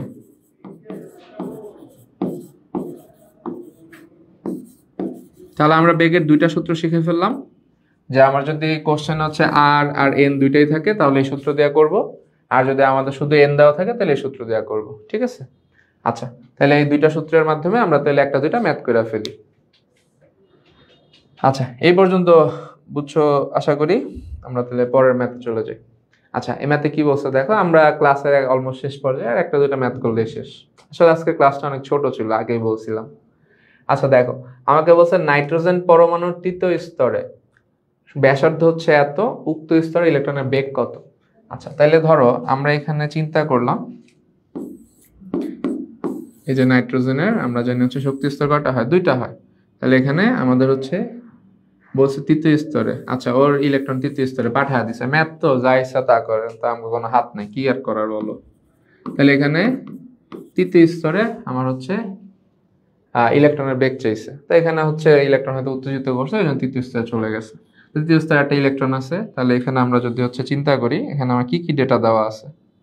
এখানে প্রথমত হচ্ছে আমার তৃতীয় স্তরে ব্যাসার্ধ দেওয়া রাখছে, মানে আমাকে হচ্ছে R3 দেওয়া রাখছে। ওকে, এরপর আবার বলছে তৃতীয় শক্তি স্তর, তার মানে আমাকে এনও দেওয়া রাখছে। একটু আগে আমরা কি বুঝাইছিলাম, কোনো কোশ্চেনে যদি এনও থাকে আরও থাকে তাহলে আমরা সূত্র কোনটা ইউজ করব? এটা ইউজ করব। আর যদি শুধু এন থাকে তাহলে ওইটা। তাহলে এখানে আর আর এন দুইটাই আছে, তাহলে আমরা এটা ইউজ করি আর কি। আচ্ছা, তো এখন এখানে আমরা হচ্ছে যেহেতু তৃতীয় স্তর, তাহলে এটাকে V3 লিখলাম। সূত্রটা কি? NH2 পাই, আচ্ছা স্যার, হ্যাঁ 2 পাই এম আর এম আর, যেহেতু তৃতীয় স্তর তাহলে এটাকে R3 লিখে দিলাম। ওকে, ভ্যালুগুলো বসা দিই। তৃতীয় স্তর এন হবে 3। এগুলো কিন্তু সব আবার এসআই একক, এখানে সিজিএস এর কোনো ঝামেলা নেই। আবার কেউ যদি সিজিএস এ করতে পারো, সমস্যা নেই। 6.626 ইন্টু 10 টু দি পাওয়ার -34,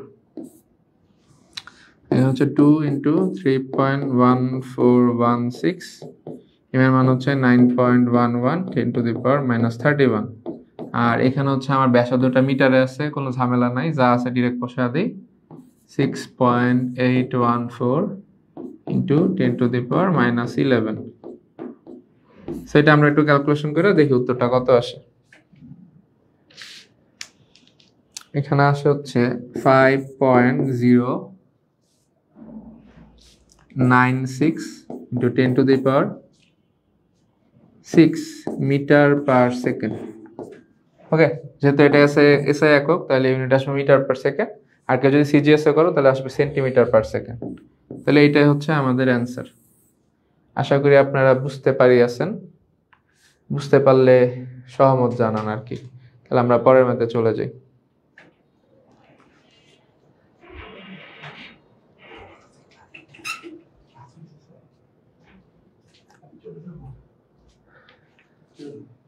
আচ্ছা ঠিক আছে, আমরা তাহলে হচ্ছে এই টপিকের হচ্ছে বা আজকের লেকচার হচ্ছে শেষ ম্যাথে চলে যাচ্ছি। এই ম্যাথটা হচ্ছে একটু হচ্ছে স্পেশাল এই কারণে যে এক্সাক্ট সেম ম্যাথটা হচ্ছে আপনাদের এবার ঢাকা বোর্ডে আসছে। ঠিক আছে, তো আপনাদের বড় ভাইদের কি ধরনের ম্যাথ আসছে আমরা একটু দেখে ফেলি, তাহলে আমাদের ছোট ভাই হিসাবে আমাদেরও কাজে লাগতে পারে। হয়তো ঢাকা বোর্ডে লাগলো না, অন্য বোর্ডে লাগলো, এরকম আর কি, বাট বা এরকম টাইপের আসতে পারে আর কি। আচ্ছা, তাহলে এই ম্যাথটা কি বলছে, হাইড্রোজেন পরমাণুর তৃতীয় শক্তি স্তরে একটা ইলেকট্রনের বেগ কত।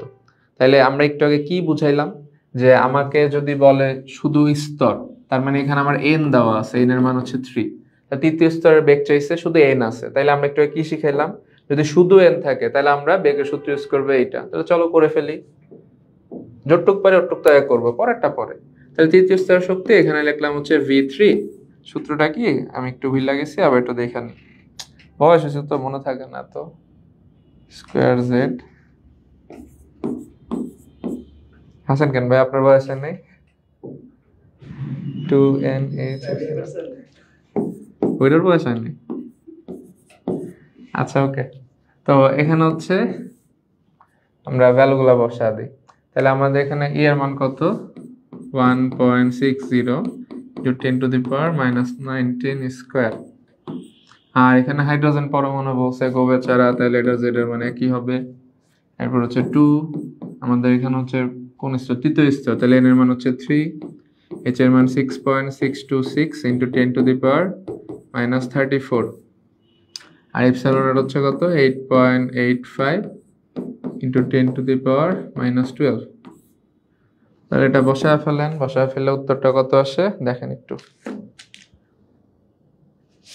এটা আসবে হচ্ছে 7.27 × 10⁻5 মিটার/সেকেন্ড।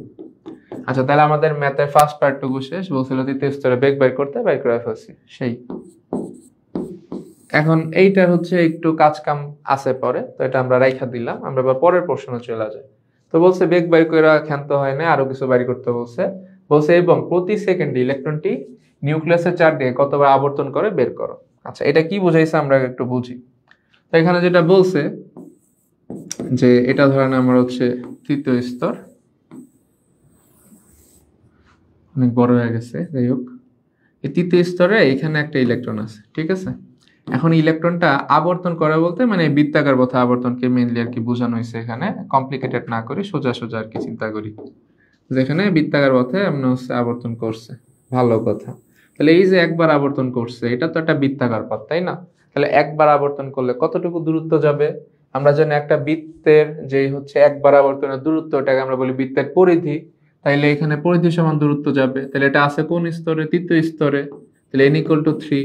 তাহলে এটা পরিধিকে আমরা লিখতে পারি কি 2πr, আর এর জায়গায় লিখলাম r3। এটা খুব সোজা কথা, যেটা হচ্ছে তৃতীয় স্তরে যদি এই বৃত্তাকার কক্ষপথকে যদি একবার আবর্তন করে, তাহলে তার দূরত্বটা হবে 2πr3। আর আমাদেরকে বলছে প্রতি সেকেন্ডে কয়বার আবর্তন করে বাইর করো, ঠিক আছে। আচ্ছা, তাহলে এখন এখানে যখন 2πr3 বাইর করতে হবে, প্রতি একবার ঘুরলে দূরত্ব, তাহলে আমরা এটা বুঝতেছি যে r3 তো আমার লাগবে। r3 ছাড়া তো একবারের দূরত্ব বাইর করতে পারতেছি না। তো চলেন আগে আমরা r3 টা একটু কষ্ট করে বাইর করে ফেলি। তাহলে r3 এর ক্ষেত্রে এবার হচ্ছে আমরা একটু শর্টকাটটা দেই। লং কাট তো আমরা শিখে ফেলছি, শর্টকাটটা একটু করি, কি দোষ করে আলাই। আচ্ছা, তাহলে এখানে সূত্র কি ছিল, r1 n² হচ্ছে z। তাহলে এখানে r1 কত ছিল, 5.3 × 10⁻11। ওয়াও, আমার ঠিক মনে আছে। আচ্ছা, এরপরে আসেন হচ্ছে n হচ্ছে কত, 3², তাই না? আর z হচ্ছে, এটা কোন পরমাণু ছিল, ফর্মুলা গেছে, হাইড্রোজেন, খুবই চারা, তাহলে এটা হচ্ছে 1। আচ্ছা, তাহলে এটার মানটা আসবে হচ্ছে গিয়ে 4.77 × 10⁻⁻10। এগুলোর ক্যালকুলেশন নাই, আপনাদের মাঝে মাঝে দেখবেন যে এই সাইডের ভ্যালুগুলো হালকা পাতলা এদিক সেদিক আসে, এটা কোনো সমস্যা না। সেসময় ট্রাই করবেন হচ্ছে নেগেটিভ পাওয়ার এটা মিলে কিনা দেখবেন। আজ আমাদের পরীক্ষা হলে বন্ধুর সাথে মারামারি লাগা যেতে পারে, আমার তো এই পাশ মিলছে, তোমার এই পাশ মিলে না, মানে তোমারটা হয় নাই। আসলে হয়েছে, এটা সমস্যা না। উত্তরের পাশে একটু প্রায় ট্রাই লেখা দিবেন, তাইলে স্যার খুশি হয়ে যাবে। আচ্ছা, তাহলে আমরা এখানে তৃতীয় স্তরে ব্যাসার্ধটা বাইর করে ফেলছি। আচ্ছা, তাহলে মানে আমরা এই যে একবার ঘুরতে বা একবার আবর্তন করতে যতটুকু দূরত্ব যায়, মানে 2πr3, এটা কিন্তু আমরা তাহলে বের করে ফেলতে পারি। তাহলে আমরা এখানে একটু আগে থেকে একটু ইনফরমেশন নিয়ে নেই। আমার এখানে কি চাইছে, আমার এখানে চাইছে 1 সেকেন্ডে কতবার আবর্তন করে।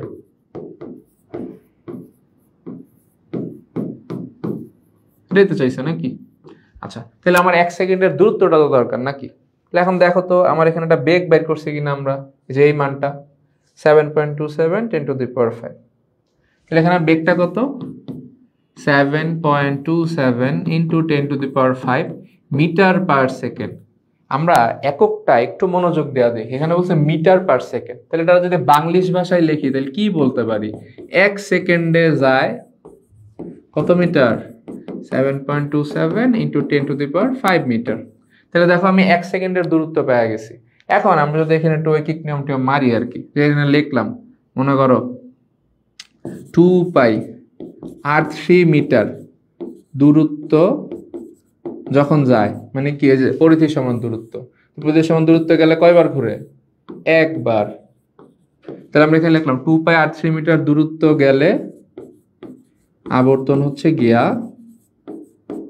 বা ঘূর্ণন হচ্ছে গিয়া 1 বার। তাইলে আমরা কিন্তু 1 সেকেন্ডের দূরত্বটা পেয়ে গেছি। তাহলে এত মিটার দূরত্ব গেলে কয়বার ঘুরে? তা আমরা লিখলাম 7.27 ইন্টু 10⁵ মিটার দূরত্ব গেলে আবর্তন করে কতবার? তাহলে কি হবে? এই যে মানটা আছে এটা উপরে চলে যাবে আল্লাহর নামে, আর এই যে 2πr3 এটা হচ্ছে নিচে চলে আসবে। ঠিক আছে, তাহলে আমরা কিন্তু r3 একটু আগে বের করছিলাম, তাহলে আমরা এখানে মানগুলা বসা দিই। তাক বসতে চায় না, অনেকক্ষণ হয়ে গেছে তো, ওর মাথা গরম হয়ে গেছে। আমি জানি তোমাদের মাথা একটু একটু গরম হয়েছে, সমস্যা নেই, আমাদের এই যে ম্যাথ করলেই শেষ। r3 কত পাইছিলাম? 4.77 tan inverse tan।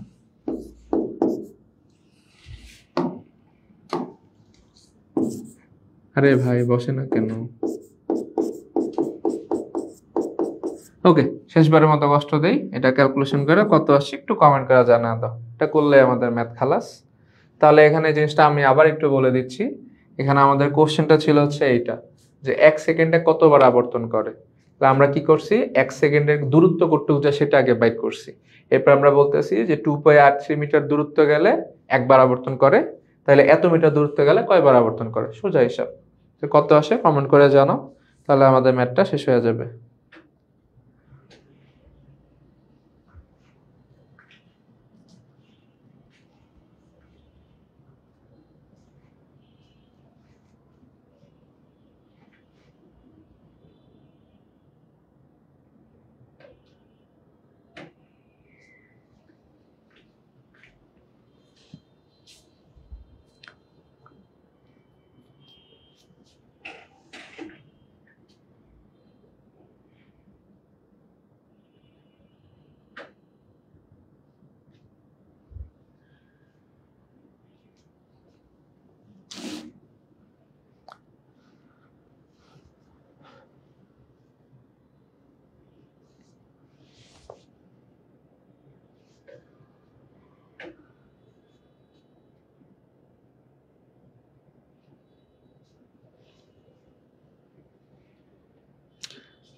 আচ্ছা, ইমনের আসছে 2.42 10⁻14। ক্যালকুলেটর দেয়া করছস তাও করছিও না, এটা কিছু হইলো? দূর বেটা, তুমি বলিতে পারো, ক্যালকুলেটর তো ভুল হবে না, খালি সুন্দরভাবে আর কি ঠিক মতো টিপতে হবে, আর কিছু না। 2.42 10⁻14 বার। তাহলে এটা হচ্ছে আমাদের কারেক্ট অ্যান্সার। আশা করি এই ম্যাথটা বুঝতে পারছেন। এরই সাথে আমাদের আজকের লেকচার শেষ। দেখা হবে নতুন লেকচারে। আমাদের হচ্ছে নেক্সট কেমিস্ট্রি ক্লাস হচ্ছে আবার নেক্সট শুক্রবার আর কি। তো সেই পর্যন্ত সবাই ভালো থাকবেন, সুস্থ থাকবেন। আর কারো আজকের টপিক রিলেভেন্ট কোনো যদি সমস্যা থাকে কমেন্টে জানিয়ে রাখবেন, ইনশাল্লাহ আমরা চেষ্টা করবো রিপ্লাই দেওয়ার। ঠিক আছে, খোদা হাফেজ।